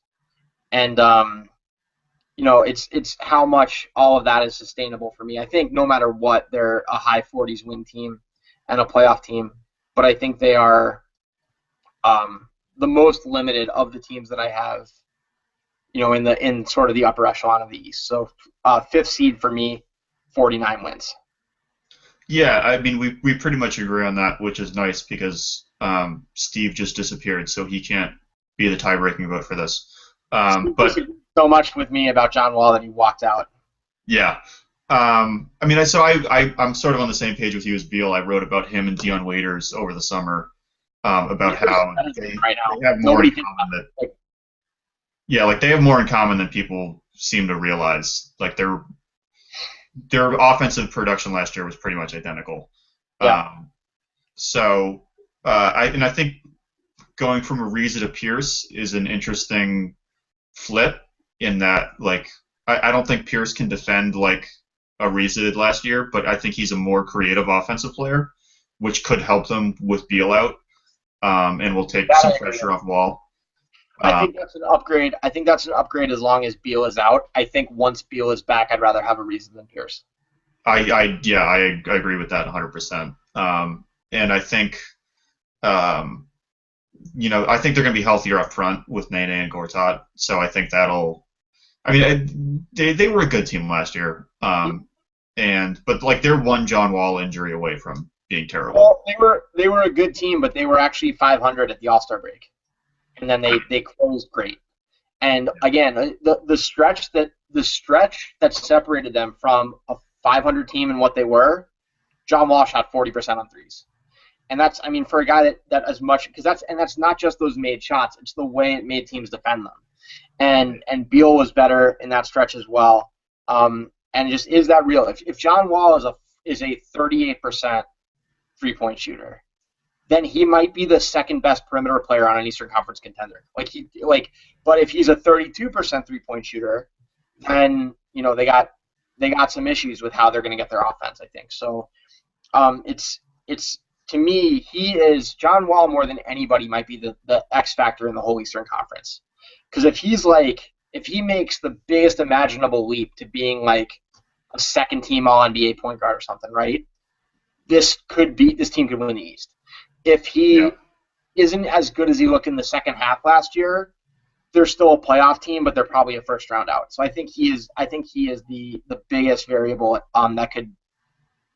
He and Derrick Rose probably, but I'd say even more Wall are the biggest variables in the Eastern Conference. Yeah, so I think, and when I was doing my thing last week where I was going through the whole league and doing best case scenarios, I think actually, like, if they start 3-10 and fire Randy Whitman, like that is better for them in the long run, and they're like more likely to make a run in the playoffs with a real coach, or not a real coach, but a better coach, because I think his offensive system just doesn't work for them, especially because Wall is not a good mid-range shooter. So I mean, well, now that they have Pierce, he's a much better mid-range shooter than Ariza was, so that could give them an interesting twist. And at the same time, I do think there's merit to the idea that, and Portland sort of did this last year, they were like, okay, teams give us a long-range two. Like, we will get 18-foot jump shots, so let's build a team that can knock down 18-foot jump shots. And, you know, but if your point guard's John Wall, that's not a good offense. If your point guard's Damian Lillard, that's a good offense.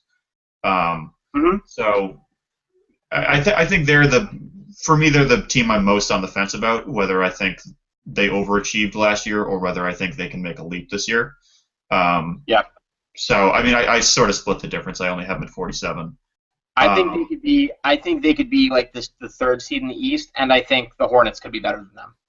I think there's a big, of the teams that I'm sure will make the playoffs in the East, they definitely, I think, have the biggest dispersion. Yeah, I mean, my top three in the East is pretty clearly established. Oh, hey, Maggie. Oh, man. This just got real. Oh, no. Yeah, so I think my top three. We have a special guest here.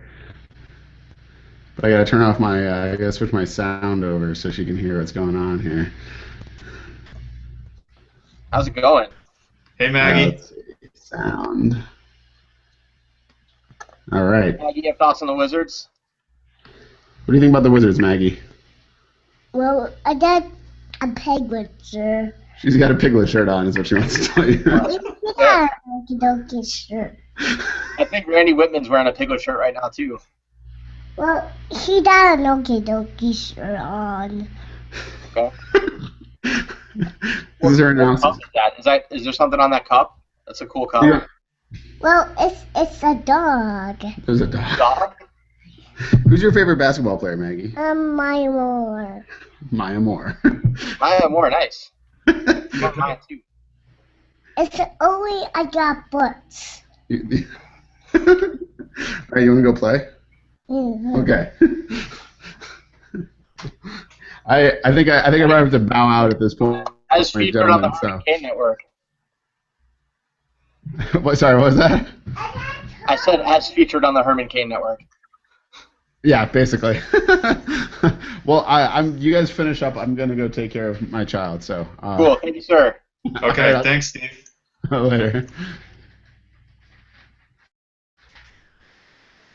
This is the moment where everyone is turning off they were just everyone watching this was just waiting for her to make a cameo, and now it's just over for us. Yeah, we've been going pretty long. This is like an hour and a half that we've been going. I don't know what your editing and production skills are like, if this is going to be split up in two or something, but right now I'm just rolling with it, man. This is the beauty of not being the host. We can try to split this up into two. I'm not sure. Now this is going to seem like a really weird conversation to be having if we do end up splitting it into two. And this just randomly appears in the second half of it. But let's go to the next one up. I have Portland. People will just think we're raw and real. They'll know that this is unscripted. People love reality TV, man. Just roll with it. It's all good. Portland Trailblazers, 49-33, seventh best in the West. 50-32, seventh best in the West. So they're in that run. I actually think they're the team that could fall out the easiest of the teams in that kind of, 5th through 8th stretch in the West. So I think that they're good. I think that they're going to win about 50 games. I think they're going to lose in the first round of the playoffs. Yeah, I mean, I think, I've mentioned this a couple times. They just had an impossibly healthy season last year. Aldridge was the only starter that missed games, but at the same time, I think Matthews has only missed I think this is his 5th season, and he's played a full season 4 times. Mm-hmm. Never missed a game in the pros. Robin Lopez had a couple of injured years to start his career, but I think now he's played 2 or 3 in a row where he's like at least 77 games, something like that. Batum is the only one that's ever had a serious injury, I think. So maybe they're just ahead of the curve on finding guys that don't get hurt. But I Yeah, don't totally. think it's realistic for them to, like, they only used 2 starting lineups last year. I The think I most- mentioned that earlier. So The most underrated skill in the NBA is just the ability to stay on the court. And the most underrated and arguably the most important. And it is a skill, I think. It's not a skill that, Russell Westbrook had never missed a game before last year and then got hurt for half the season. Kevin Durant hadn't missed more than 4 games in a year since they were the Sonics. And now, we'll miss the first third of this year. So that stuff happens. But you can, just like it's like 3-point shooting, right? Like you can get a bunch of guys that are good 3-point shooters, and maybe one or more of them will have bad years shooting, but you're increasing your odds. yeah, Health is largely a similar thing. You can get guys that generally stay healthy, and your odds are better that they'll stay healthy, but anything could happen. So I agree.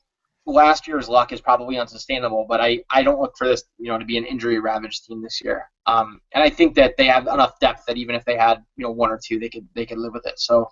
And they will have more Aldridge than they did last year too. You mentioned that sort of as that was the one thing that went wrong this year. But if you presume 80 games for him this year or even 70, that could be a strike in their favor. So I think they're in the 50-win range, and I have them 7th in the West and 11th overall. all right. Then this is now this is the first time I've bumped up 3 wins since going from Minnesota to Sacramento. I actually have a very arithmetic progression here. Like it's just like every team up is like 1 or 2 wins more, but this is 3 wins more. Yeah. I have Dallas at 52 and 30. I have Dallas at 52 and 30, and I have them All right, as well, let's move on then. Done. Okay. Go West 8th overall. Yeah, no, I think just adding Parsons is going to be big for them. Just more offensive creativity. Right there with you. Yeah, I think pretty much everybody's on the same boat as them. Memphis 53-29. I have them 50 and 32. I actually have them in Portland tied for 7th in the West and 11th overall. We all know what Memphis is at this point. They're it again. Conley's really good. Their bigs play well together. We'll see if they can keep Gasol long term after this year. This might be a team that looks at this as its last shot and tries to make some noise at the deadline. Like, I don't have a specific guy in mind that I think they'll get at the deadline because we're too far out to know. But certainly it's a team that if they could add like a scoring wing at the deadline, that could be a really good thing for them. And maybe that guy will present itself. But this is a Western team that I could see trading away some future assets to get better at the deadline and say this is our year, relative to like the Rockets, who I think will play a longer game than that, and even like the Thunder, who never seem to do anything like that. So I think, and certainly a team like New Orleans or Phoenix would not be wise to do that. So I think they could have a bump up from my 50 to your 53 just by being a buyer at the deadline. So I think anywhere between 5 and 8 for them wouldn't surprise me. I have them tied for 7th with Portland. Yeah. I actually just realized now that I went out of order, but I will save the team that I skipped. Well, I skipped in terms of wins. I didn't skip in terms of tiers. Right. They're my 3rd team in the East. Yeah. But we'll get to them in a minute. Okay. So then this is now the top of the 2nd tier. Okay. This is my 7th best team. I have Golden State at 54 and 28. I mean, we're not far off here either, and I'm writing about them for the Cauldron right now, so I won't bury too much of that. But I have them 55 and 27. I have them as the 4th seed in the West. They are my number 6 team overall. They are super, super good. Every spot you see a weakness for them, right? They have another thing that covers it. They're like the whack-a-mole of basketball teams. Oh, you don't like Curry's defense? Well, if the other team's got a great point guard, Iguodala can guard him. David Lee is defensively soft. Like, they have Andrew Bogut. Like, it's just a stacked team. It's a team that is pigeonholed as, fast and soft, but can actually go a different way if it needs to for a given matchup. So I think this is I think we are now in the tier of the really, really excellent teams in the league. I know you said they were the best team in your 2nd tier. I think I'd start my 1A tier, because my tier 1 is the Spurs and maybe one more team. But my 1A tier, where we're really in the range of a team that I wouldn't be stunned if they won the title, I think starts with Golden State. Yeah, so I mean I have the three teams ahead of them in the West. Like, so my tier 1 was like in terms of finals odds, and it didn't make sense to put, it didn't make sense to put 4 teams from the same conference in there. So that's why I have Golden State at the top of the second one. And my only concern with them, and this is kind of nitpicky, is that they almost have too many perimeter guys. Like they have Curry, Thompson, Iguodala, Barnes, Sean Livingston, and Harrison Barnes. And even Rush. Even Rush will get. I mean, he's him.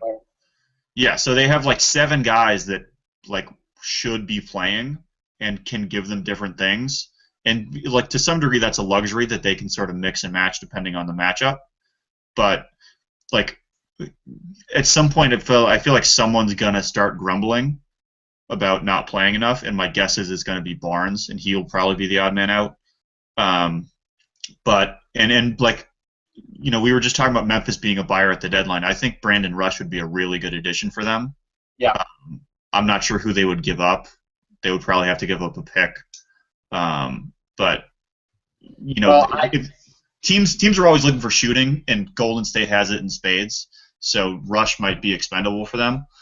I look at the thing you identified as a problem, and for the exact reason you said, I see it as a strength. Like, this is a team where if they see a need, they have Harrison Barnes that they can float. They have Brandon Rush, where a team like Memphis or someone else that just needs shooting would be very wise to send them something.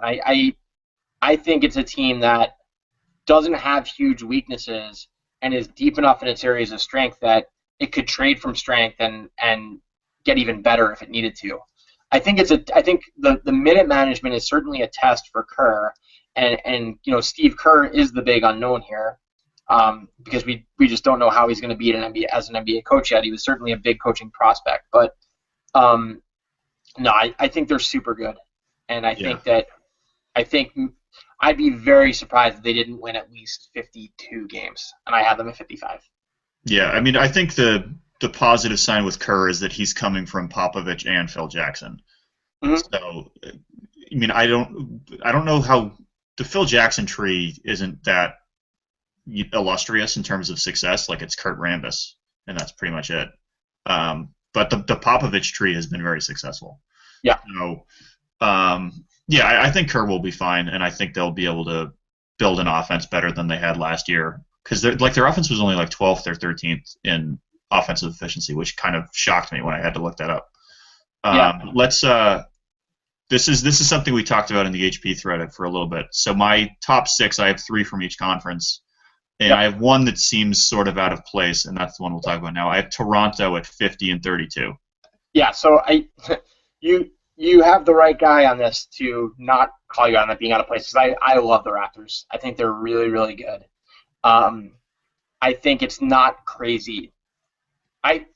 I don't think they'll win the East. I think it would be nuts to pick them to win the East, but I don't think it'd be crazy to pick them to win the East, but it wouldn't be crazy if they won the East, which sounds weird. But like, it wouldn't take much to go wrong for Cleveland and Chicago are obviously in some order going to be both of our top 2 teams in the East, and it wouldn't take a lot. Cleveland is reliant on a couple of really injury-prone guys next to LeBron, and 3 if you add Varejao to Love and Irving. Chicago, had a really, really, not just like an okay, but kind of bad, like a really bad offense last year, and is relying a lot on a speed-dependent point guard who's coming back from knee injuries to make it not that anymore. If those teams come in at the lower end of their expectations, Toronto could win the East, because Toronto is the closest thing we have in the East to known quantity. I think they are at least good at every position. They mesh well. My favorite stat about Toronto that I found when I was doing my research for this season is that Toronto's best 5 guys Lowry, DeRozan, Terrence Ross, Valencianis, and Amir Johnson. Those 5 guys together had a really good plus-minus last year. Every combination of 4 of the 5 had a positive plus-minus. Every combination of 3 of the 5 had a positive plus-minus. And my favorite one is that every pair of 2 guys who played 500 minutes together in the Raptors last year together had a positive plus-minus. There wasn't a single 2-man tandem that got real minutes on that team last year that didn't score more points than they allowed while they were on the court. That's nuts. Like, even the Spurs, that wasn't true of. Even the Heat. Like, so they are just really, really well built. They are not, once this year, barring injuries, going to have to put a lineup on the court where you look and say, like, man, this is a bad lineup. And if you can keep from getting beat up for stretches of games and then actually make hay when your best guys are on the court, like, you're going to win a lot of games. So I have them 53-29. They're my 3rd seed in the East, and I think they are worse than Golden State, but I think they have a better chance of making the finals than Golden State, certainly. Winning the title, I don't know. I don't think they're going to win the title because I think the best West teams would, make pretty good work of them in the finals. But they're going to fight. They're going to give anyone a really good series, and any team that puts up a couple stinkers against them in a playoff series is going to be in danger of losing it. And last point is they might go like 14-2 against their division. They have an advantage that no other team that's hunting for a playoff seed has, which is 4 games each against Boston and Philly, and then 4, which could be 8-0 or maybe 7-1, and 4 games each against the Knicks and the Nets, which would probably be at least 5-3 or 6-2. So like they're gonna start 13-3, whereas every other team that's in the hunt for a playoff series is gonna have to play better teams than them. So I love the Raptors this year. Yeah, so what you were saying about the plus-minus just made me think of another one. Like, they're the opposite of the 2013 Jazz. And that, like, the Jazz, I think that year they're like 44-38, and it was Ty Corbin as the coach. And all 6, their top 6 most used lineups all had negative plus-minus. And they were a 44-win team. That's crazy. Yeah, it was the most bizarre stat I've ever seen. And, like, Randy Foye was like a negative 10 when he was on the floor for that team. I hate Randy Foye. But, yeah, so I think Toronto's really good. And, like, I thought the phrase that you used that I've now stolen was, like, finals equity, I think you said. Yeah. And I think Toronto, if we were doing pure power rankings, I would have Toronto probably 5, 6, 7, 8, like 9th. I would have them below Golden State, Memphis, and Dallas. I'd have them ahead of Memphis, but otherwise I agree. Yeah, but in terms of, like, likelihood to make the finals, like you were saying, like, if Rose's knees, break again and fly into the 3rd row, and if, like, if Varejao can't stay healthy and then just the Cleveland defense completely collapses without him, and if that happens at the worst possible time in round 2 of the playoffs, like, Toronto could conceivably make the finals. I don't think it's out of the realm of possibility. If I looked at a Toronto-Cleveland playoff series and any one of LeBron, Irving, Love, and Varejao wasn't available, I'd really, really think about picking Toronto, because that team is so dependent on Varejao, because the interior defense is going to be really, really bad when he's not on the court. And while LeBron is LeBron, the thing that will make that team a finals caliber team is, like, not like a good offense, like a transcendently, historically great offense. And I think they will be that when all the pieces are there, and I think they would beat Toronto and probably anybody else in the East if fully healthy in a postseason series. But, man, you start to take just one piece away from the Chicagos and Clevelands of the world, and that Raptors team is looking really tough to beat. Yeah, I think Chicago and Cleveland are relatively precarious, whereas Toronto, like you said, is a pretty known quantity. And the other thing I threw out there when I wrote about them last week is, if you're, Ujiri, who's a really good GM, obviously, as I know all too well as a Knicks fan, like, if you're Masai Ujiri and you're a smart guy and you look at the top of this conference, like, it may never be this open again. And if it's the deadline and you got one need to address, like, I think you do it. I think you pull the trigger and say, like this is the year to try to make a leap in the East, because Cleveland's only going to get better until LeBron starts to get old. like, is a team like Charlotte or Detroit or whoever else, the Knicks when they get cap space, the Wizards, like there are going to be up jumpers in the East that aren't quite ready this year. And if Cleveland or Chicago are looking soft and I'm Toronto, like I'm going all in, I think. Yeah. And so the last point I just wanted to make was that after the Rudy Gay trade last year, their record prorated to 82 games was like 55-27. So they're really, really good. It wasn't like a fluke that they made the playoffs last year. They're really good. No, they're awesome. So my tier A is the only tier that's out of order in terms of wins. So I'm going from Toronto at 50 wins to the LA Clippers at 57 wins. They're my fifth best team. I have them winning 60 games, the Clippers, which isn't that different from you. But once you get into that kind of rarefied air, it seems like it. They are my number 2 team in the West. They are my number 2 team in the NBA. I think come playoff time, assuming a healthy Durant, they would become my 3rd best team in the NBA. But I think they'll win the 2nd most games this year. They have a little bit of a schedule advantage because they get 8 games against the Kings and Lakers. Obviously, 4 games against Golden State is tough and Phoenix is good, but they're really, really excellent. Last year, Blake Griffin made like a leap last year that like people didn't catch because the casual fan sort of thought he made that leap just because he was great at dunking and really fun to watch a few years ago. And then the really, really intense fan, I think, had sort of backlashed against that. But at any rate, last year was the year that Blake Griffin went from being like a really good player to like one of the very, very best guys in the league. And I don't know if he can keep getting better because he's already good at almost everything. His defense could probably get a little bit better, but he's going to be awesome. Chris Paul is still awesome. It's just a really really, really good team. It's another really well built team. They have a really good coach. I mean, we're into the territory where it's just any way to differentiate between the remaining teams is going to be nitpicking, and I think there's very little wrong with the Clippers. And I think a lot of seasons. I think there are seasons I can remember where if I saw this team at the beginning of it, they'd be the favorite, which I couldn't say about any of the teams you talked about until now. So I think the Clippers are great, and I think they're in the high 50s or low 60s. And I have them 60-22 and the 2 seed in the West. Yeah, so I have them as the 3rd team. Like my tier 1 is going in terms of likelihood to make the finals. So I have them the 5th team there. But I have them ending up with more wins in Oklahoma City, but that's going to be a product of Durant being out for the first couple, month and a half. Mm-hmm.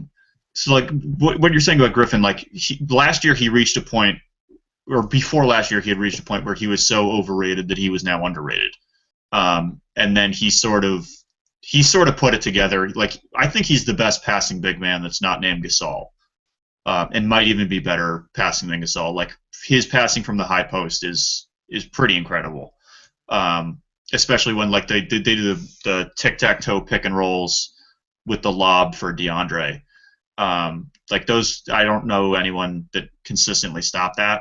Yeah, my faith isn't me disagreeing with you. It's me thinking about whether I agree with you.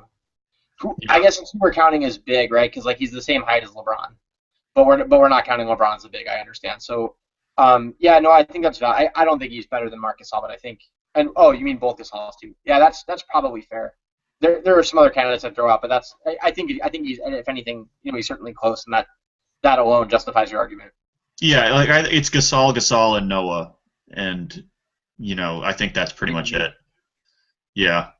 So I think now that they have like Spencer Hawes is a really good passer too as a big man, and I think with him and Griffin on the same team. Like and Hawes can step out and shoot threes, and he's been shooting threes in the preseason. Like I think they're going to have a really good wrinkle to their offense that they didn't have last year. Like they sort of tried to make it happen with Byron Mullins, and they jettisoned that really quickly. But I think they're going to be better on both ends because I think Jordan's going to take another step defensively. Just having a full summer with Doc Rivers, or 2 full summers with Doc Rivers, I guess now. I don't think Chris Paul's going to miss 20 games again. Like, I think that was the shoulder injury. Like, he's sort of banged up every year a little bit, but I think missing 20 games is unusual for him. So I think, once they get into the playoffs, it's going to be a tic-tac-toe, or not rock, paper, scissors with San Antonio and Oklahoma City. Like, it's just going to depend on who is the most healthy and in the best rhythm at the right time. I don't think any of those teams is clearly better than the other ones. I agree, and I think this is the first year since the Clippers have been good where it's fair to talk about them that way. Like, I think where the Clippers have been in the past, I think is similar to like where the Warriors are now, where you say like, if they came out of the West, it wouldn't be stunning, right? But they're not on that top level. I think the Clippers have joined OKC and San Antonio in like that tier that you're talking about this year. Yeah, and like LA had the second best point differential in the league, and if they don't collapse in the last minute of Game 5 against Oklahoma City, I don't see why they don't make the finals. Like, they were playing at that level. Yeah. They're in the running. I mean, I think, once we're in the West, the top three in the West is pretty much interchangeable. We had to pick for the Hardwood Paroxysm season preview, we had to pick our finals matchups and our champ, and there were only 4 teams that I considered picking to win the title, and the Clippers are the first one that we've discussed of them. So I think I was the same way. I was down to 4. I ended up picking the Spurs. And I picked the Thunder, but I think it's like the team. I picked the Thunder to win the title, but their odds of doing it are like not even 30%. There are 4 or 5 teams this year who totally could win the title. Yeah. I think this one has a less of chance to win the title as the Clippers, but a better chance to make the finals, the Chicago Bulls. Yeah. I have them with fewer wins than the Clippers. I have them at 52-30, but by virtue of being the clear number 2 in the East as opposed to a possible number 3 in the West, I have them as a better chance to make the finals. But fewer wins because I don't think they'll be as good in the regular season, but I think to make the finals. Yeah, I have them winning 56 games and being the 2 seed in the East. So the role is, now that you can be the 2 seed even if you don't win your division. That basically every division winner needs a home series, but one wild card team can be as high as 2. So I have them I think this is a team this year that's really just going to beat the daylights out of the bad teams in the league and run up their record that way, because I think there will be an arms race of sorts. That's the wrong analogy, but there will be a race between they and the Cavs to be the number 1 seed in the East. I think when you look at how deep the East goes through its best 7 teams, and when you look at how important a home game 7 could be, I expect the Cavs and Bulls this year, given the personalities involved in the teams, given the way they're coached, both to be absolutely gunning for the best record in the East, and I think they'll both have gaudy win-loss totals as a result. I think the Bulls are, they have the thing of everybody in the East. They have the one thing that they've already proven they're great at, which is playing defense in Tom Thibodeau's system. Nothing has happened to them this year that makes me think they won't do it as well or better than they did last year. And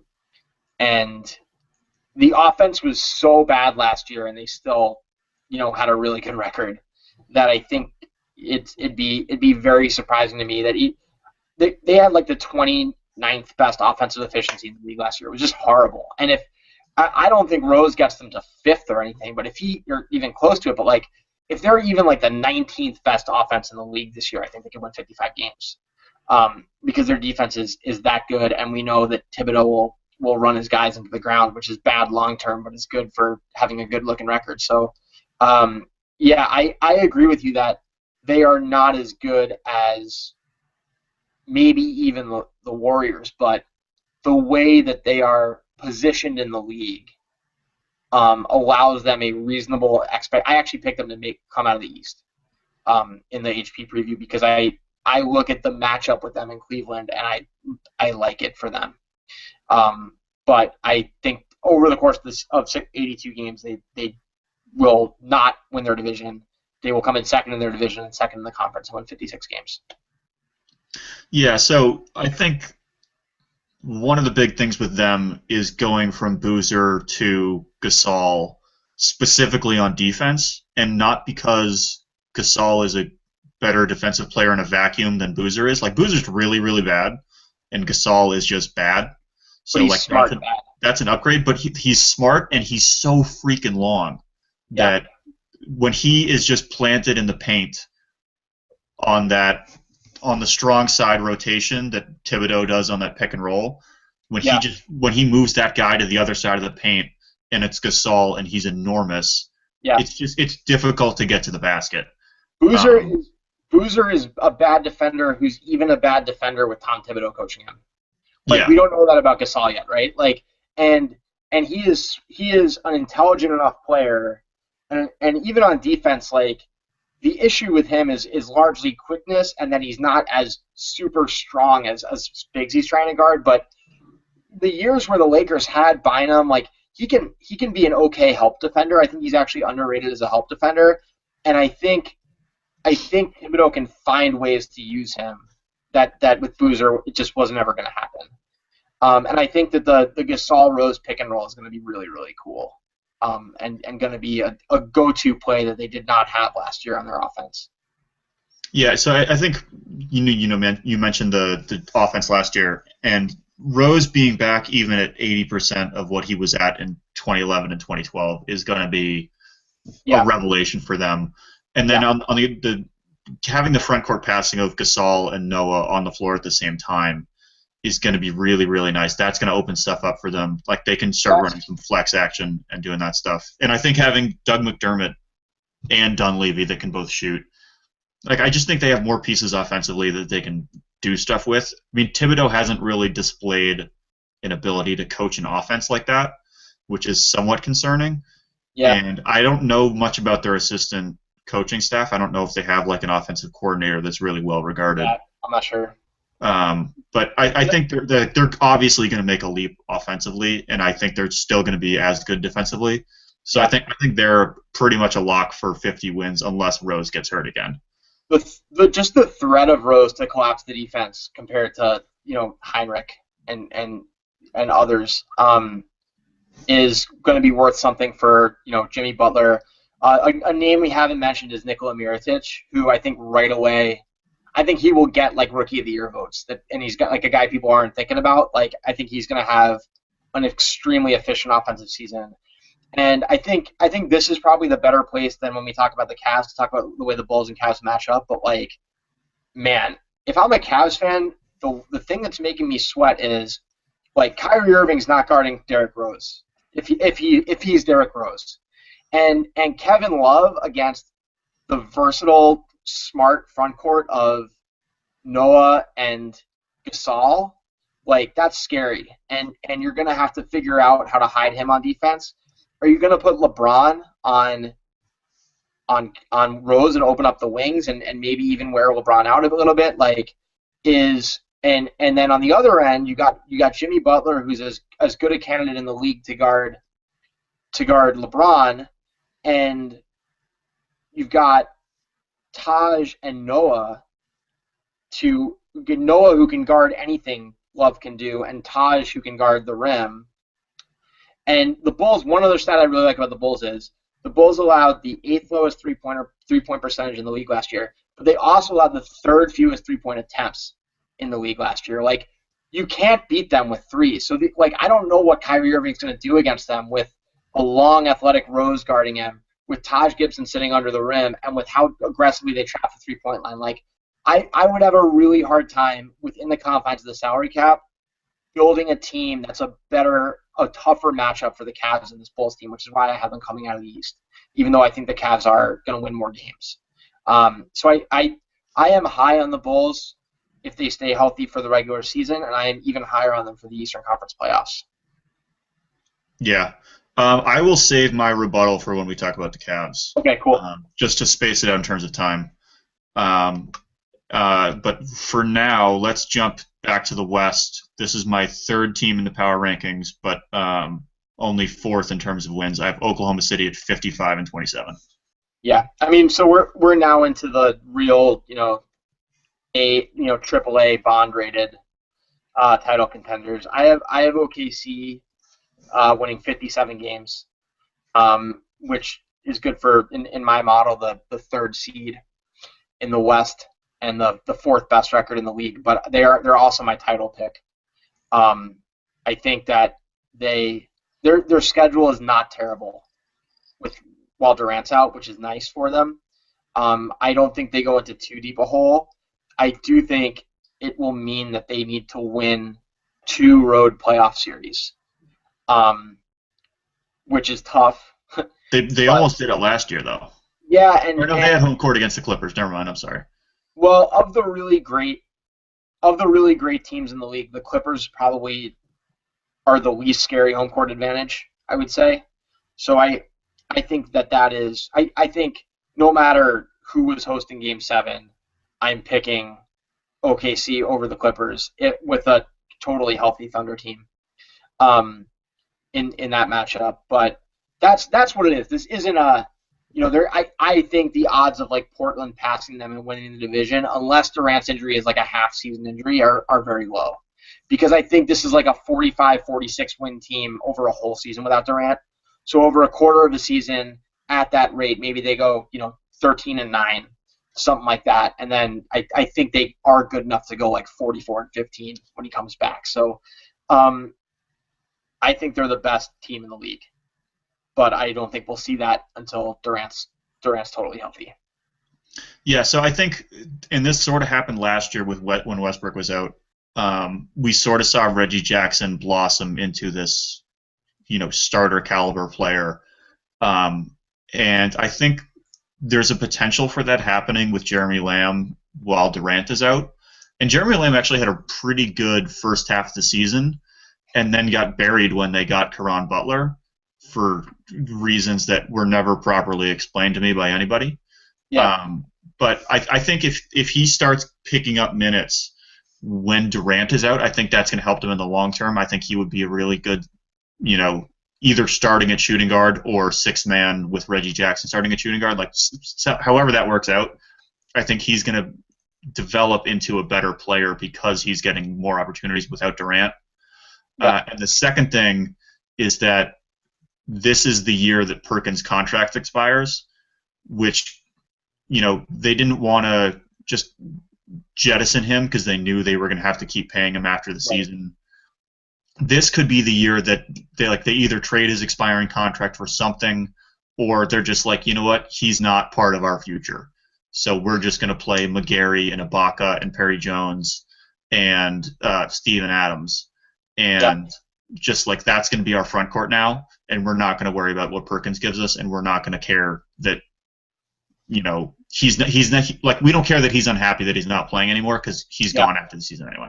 I think with the Heat not being the Heat anymore, I think this is the team that, the 5 guys they're going to have on the court in the last 3 minutes of every big game.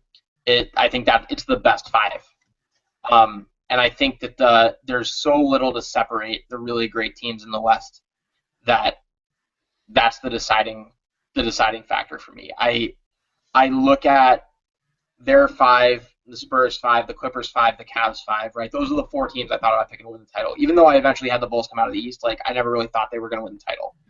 The 4 teams I thought could win the title are the Thunder, Clippers, Spurs, and I almost said Heat. Thunders, Clippers, Spurs, and Cavs. And when I look at every combination of how the best 5 guys in those teams look against each other, I have the least worries about OKC if Durant's 100%. And that to me is why I think that in a year where, again, I don't think anyone has a 30% chance to win the title. In a year where there's not a really good favorite out there, I think OKC is the team that has the least questions to answer. Yeah, and I think talking about their best 5 guys, I'm not even sure who their 5th best guy is. I know their top 4 is going to be Durant, Westbrook, Ibaka, and Jackson. And their 5th guy could be Lamb, it could be Adams, it could be somebody who comes in randomly. Yeah, I don't know who that is, but I know that it's going to be someone that offers them the flexibility to say, we're not even playing positions, these are just our best 5 guys, and Yeah. this is now the NBA version of Thunderdome, where it's like we're just going to put our best 5 Yeah. guys on the floor. You're going to put your best 5 guys. Doesn't matter what position they play. And this is sort of what Miami did in the finals for the last 4 years. Well, that's exactly the model. And I look at them, and I look at the Cavs, and I look at the Spurs, and I think those are the teams where their top 5, the offenses are just astonishingly good. I don't know if there's even another year where the 3 best offensive starting 5s are. I mean, it's just, and I think the Thunder, if I look at who guards who, I like those matchups better for OKC than I do for the other teams. But I think the Clippers are 4, and that those other 3, it's pretty even. But if I gun to my head, I'd go Oklahoma City. Yeah. Let's jump to Cleveland. I have them as the number 1 seed in the East. I have them with the best record in the league, but the second best chance of making the finals. I have them at 58-24, and it was very difficult for me not to pick them to win like 66 games. I just want because I think the bottom of the East is so bad that they could just roll through the league. But better heads prevailed in terms of just tempering expectations and regression and all that stuff. I'm like, all right, I'll put them at 58. Yeah. So I mean, Shaney had them winning 68 games or something, right? It's their biggest number ever since they started doing that system. Just for what you said, I had them going 37-15 against the East, and I have them going 22-10 against the West. So I have them going 59-23 overall, and that's right, in the same range you do. I think if they are so good that they could win 66 games and thus are going to win their division by 10 games, I think they'll start shaving minutes from LeBron and Love and Varejao. I think if everybody's healthy all year, maybe they could win 67 games. But they're relying a whole lot on Kyrie, Love, and Varejao, who, I mean, the odds of those 3 guys all playing 75 games, gotta be less than 40%, right? It just doesn't happen. So their goal for the regular season is twofold. It's get the number 1 seed, and it's make sure you go into the playoffs healthy, which, that should be everybody's goal. But they're a team where I don't see them having any interest in winning the East. This isn't the Heat where they got something to prove. Everyone's going to be kind of rooting for this team. Even people that don't like LeBron respect him going back there. I don't think they have a target on their back the same way. I think people want to see them play really pretty offensive basketball. People are going to like the redemption story that LeBron has a chance at here. They're going to like the idea that Cleveland could win their first title in 55 years. And they're just, I don't think they're going to have a reason to want to win 65 games other than you want to win every game. So I had them landing in the high 50s, 59 specifically, and I think I'd be surprised if they stay healthy if they weren't the number 1 seed in the East. And even if, one injury, as long as it wasn't to LeBron, I don't think they could drop lower than the 3rd seed in the East and probably not even lower than the 2nd. So they will likely host every playoff series that they play before the finals, and are really, really, really great, and might have the best offensive starting. They might be capable of putting out a better 5-man offensive lineup than anybody I can remember. If you put Kyrie, Waiters, LeBron, Love, and Varejao, or anybody really, that's just an astonishingly good set of shooters, passers, finishers, everything. Yeah. So my rebuttal that I was saving. Cool. The reason I think Cleveland would beat Chicago is because Chicago. When Chicago played Miami, the argument for Chicago was always they're better on defense, and then on offense they're gonna Miami has never been a good defensive rebounding team, and Chicago can just clean them up on the offensive glass. I don't think that advantage exists anymore, because Love, Thompson, and LeBron are just so good rebounders that the second chance points that Chicago got easy points against Miami, like I don't think those are going to exist anymore. And on the offensive glass, Miami would always punt offensive rebounds. And Zach Lowe mentioned this on the Grantland basketball show on Thursday. Like, Miami did not care about offensive rebounds. They were just getting back in transition. Whereas Cleveland is going to send Love to the offensive glass to get second chance points. And I think the combination of those two things is going to tip the scales closer to Cleveland so long as they're healthy. And I also think there's a reasonable chance that Cleveland's offense is just so incredibly good that it doesn't matter who's defending them in what scheme and whatever. Like, it's just going to be Irving playing pick and roll with LeBron as the screener, and then he flares out, and then Kevin Love comes, sets a screen, and it's a pick and roll with LeBron and Love, and he's just like, all right, we can't guard this. This is it. Just shoot a three, you win. Yeah. No, I don't think that's crazy. I am totally open to the possibility that the Cavs are just going to be better than anybody can even conceive of, because I worry about the defense, but LeBron's still great on defense. You know, Varejao, Thompson, like, they'll have some interior bulk. Like, it could just be outstanding, and it could be like the best offense just about ever. And certainly one of the just coolest offenses ever, because it's not going to be there's nothing that they're going to do on offense to be really good at that isn't pretty. So I hope they're great, because I think even if they're great, they're not just going to run away with the league, because whoever comes out of the West will be so good. But I think if they're great, they'll be great in a really, really aesthetically awesome way. And I like new kinds of teams and seeing how different combinations look. So I think they'll be excellent. I stand by just like, if they can be beaten, the Bulls are actually really well designed to do it. But you're right. I mean, if this is just 112 point per 100 possession offense against whoever, like, it's probably game over in the East. Yeah. All right. I think we're over the 2-hour mark now. We are. I think we're just at the Spurs, right? Yeah. So we are. We have one team left, and that's it. Cool. We have the defending champion San Antonio Spurs.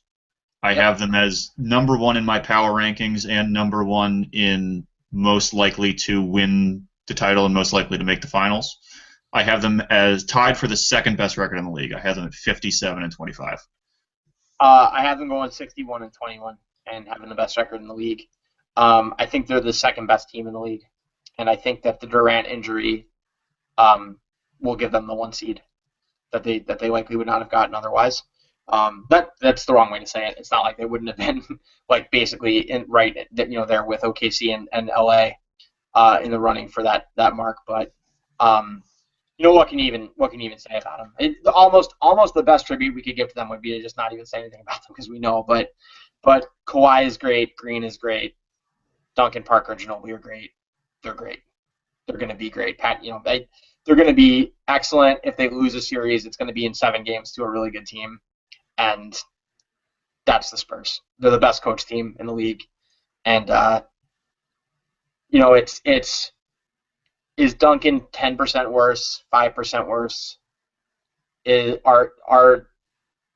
Ginobili and Parker's offensive games start to be just a half step below what they need to be, given that they're not very good defensive players, and the guys that they'll be matched up against in the last couple series of the playoffs, your Westbrooks, your LeBrons, can go both ways.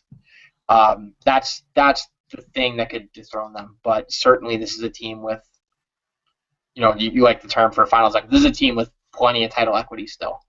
And maybe it's just that they're the boring pick. That is the reason I didn't even just pick them, because I do think that they're still great. But when I look at those, best fives for the 4 or 5 best teams in the league, I have a couple more questions with them saying, wow, is this guy really going to guard that guy? Is he really gonna push him? Can they put people in foul trouble? Can they? And I just have a couple more questions about them now than I did last year. But I picked the Heat to win the title every year for the last 4, and the Spurs got them last year, so maybe I'm just underrating them again. But they're great. They're great, but I think they'll lose in the Western Conference Finals to the Thunder. Yeah, so they brought back every single player. Yeah. They just rolled it back. Yeah. And so there's absolutely no question about how they play together, whereas Oklahoma City still has questions because they don't I don't know whether they're going to ditch Perkins or not. I really hope they do, but I don't know if they're going to bury him or not. So that's a question mark. Cleveland, we've never seen play together. That's a question mark. Yeah. Chicago, Rose. That's the question mark. The Clippers, not a lot actually, but not as many, but no Bledsoe though. Yeah, there's always going to be something where we know exactly what the Spurs are. The only conceivable question mark is this the year that they start to fall apart? And Steve mentioned before he had to take off that they're never going to because they're all robots. Yes. That might be a bit optimistic, but even if every single player, or the Parker, Ginobili, Duncan, the aging guys, also, if they are 5% worse, Popovich is just going to find a way to rest them 5% more, and then they're just going to be just where they were. They're so well prepared for everything that the only way I could see them falling off is a serious injury that prevents them from playing, or a collective collapse of skill, athleticism, all of these things. But I don't. Sorry, finish your point. No, I just don't see either of those things happening because they haven't yet. Until I see a reason to say San Antonio's falling apart, I'm not going to say it. Okay, I mean that's the Spurs could totally win the title, right? And I think we will. But what I'll say about them is lest we get to, there's one other thing that could happen besides this just being the year, right? Because they haven't won the title every year for the last 10 years. They shot 41% in the playoffs on threes last year, and they take 28% of their shots from deep. So, little variations in 3-point percentage are enormous when you take that many threes. And they made 41% of their threes in the playoffs last year. So they are not unbeatable, because if that 41's even 38, they maybe lose to OKC. I agree with you that there is no reason they can't win the title, but they have in the past, whether they've just been a great team and somebody like Memphis has knocked them out, or they've been a team that looked unbeatable. And at the end of the last playoffs, I just looked at them and I just said, people were down on the Heat, and I was just look, I can't imagine a team in the last 10 years that would have beaten the Spurs in that finals, given how they just played. But, it is dependent on 3-point shooting, which is a high variance shot, and that means that you're susceptible when that shot's off. If Danny Green makes 80% of his threes in the playoffs again, they'll probably win the title. But I think the top of their distribution, this is the best way I can put it, they and Cleveland, the top ends of their distribution are higher than anybody else in the league. And I think the things that top end being attained are built on are things that have variance that simply does not exist for an OKC team with a healthy Durant. And that more than anything is probably the reason I picked the Thunder. But, I mean, you're totally right. The Spurs could run everybody off the court again. They could sweep the finals. They're that good. So it should be a really great year, because I can't remember another year where the 5 or 6 best teams were all this just great. Yeah. I guess that's it. We have covered all 30 teams. You don't think people want 2 more hours? We can just do this every day. I got nothing going on. I know. I mean, you have. Well, I guess I have a job, but I have a job. Don't make it seem like I don't have a job. No, I was gonna say you do have a job, but I also have a job. So cool. Fair enough. Yeah, I guess so. We were really far apart on Detroit and Miami. Yeah. But and Denver and Sacramento, we were fairly far apart on, but pretty much we agree on most of them. Yeah, we were similar. We should we should post these when we post the video. We should post these on the post our win totals on the site. And yeah, I'm going to post everything no one together. track we did better. Yeah, I'll post everything together just so everybody can have it all in one place. Then at the end of the year, we can go back and change what they all say to make them look smarter, and then have another one talking about how good we did. Yeah, or we can at the end of the year, make sure we're wearing the same shirt, and I'll grow a beard again, and record it, and just replace the video, and be like, oh yeah, of course Cleveland is gonna, of course Kyrie Irving's gonna tear his ACL in game. Yeah, exactly. Everyone's low on Milwaukee, but nobody knows that LeBron's gonna secretly get traded to the Bucks in the third game of the year. So, yeah. Well, so we'll do that at the end of the year, just to make ourselves look smart. But if anybody's actually sitting through this entire show, send me your address, and I will mail you a picture of me giving you a thumbs up. And you $5.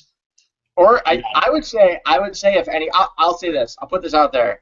If anyone on Twitter, my Twitter handle is @Knickerbacker. If anyone tweets at me that they watched this part and saw this, the first person that does that, I will buy their version of the HP season preview for $2.99. I am putting my $3 where my mouth is on someone actually watching this right now. That's a very that's pretty amazing. I'll do it.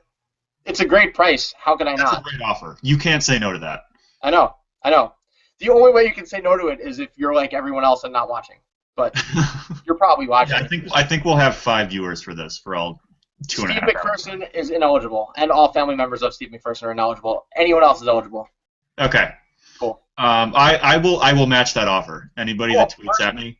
First person at Jeremy_Conlin. Jeremy, get free copies on Kindle of the HP season preview.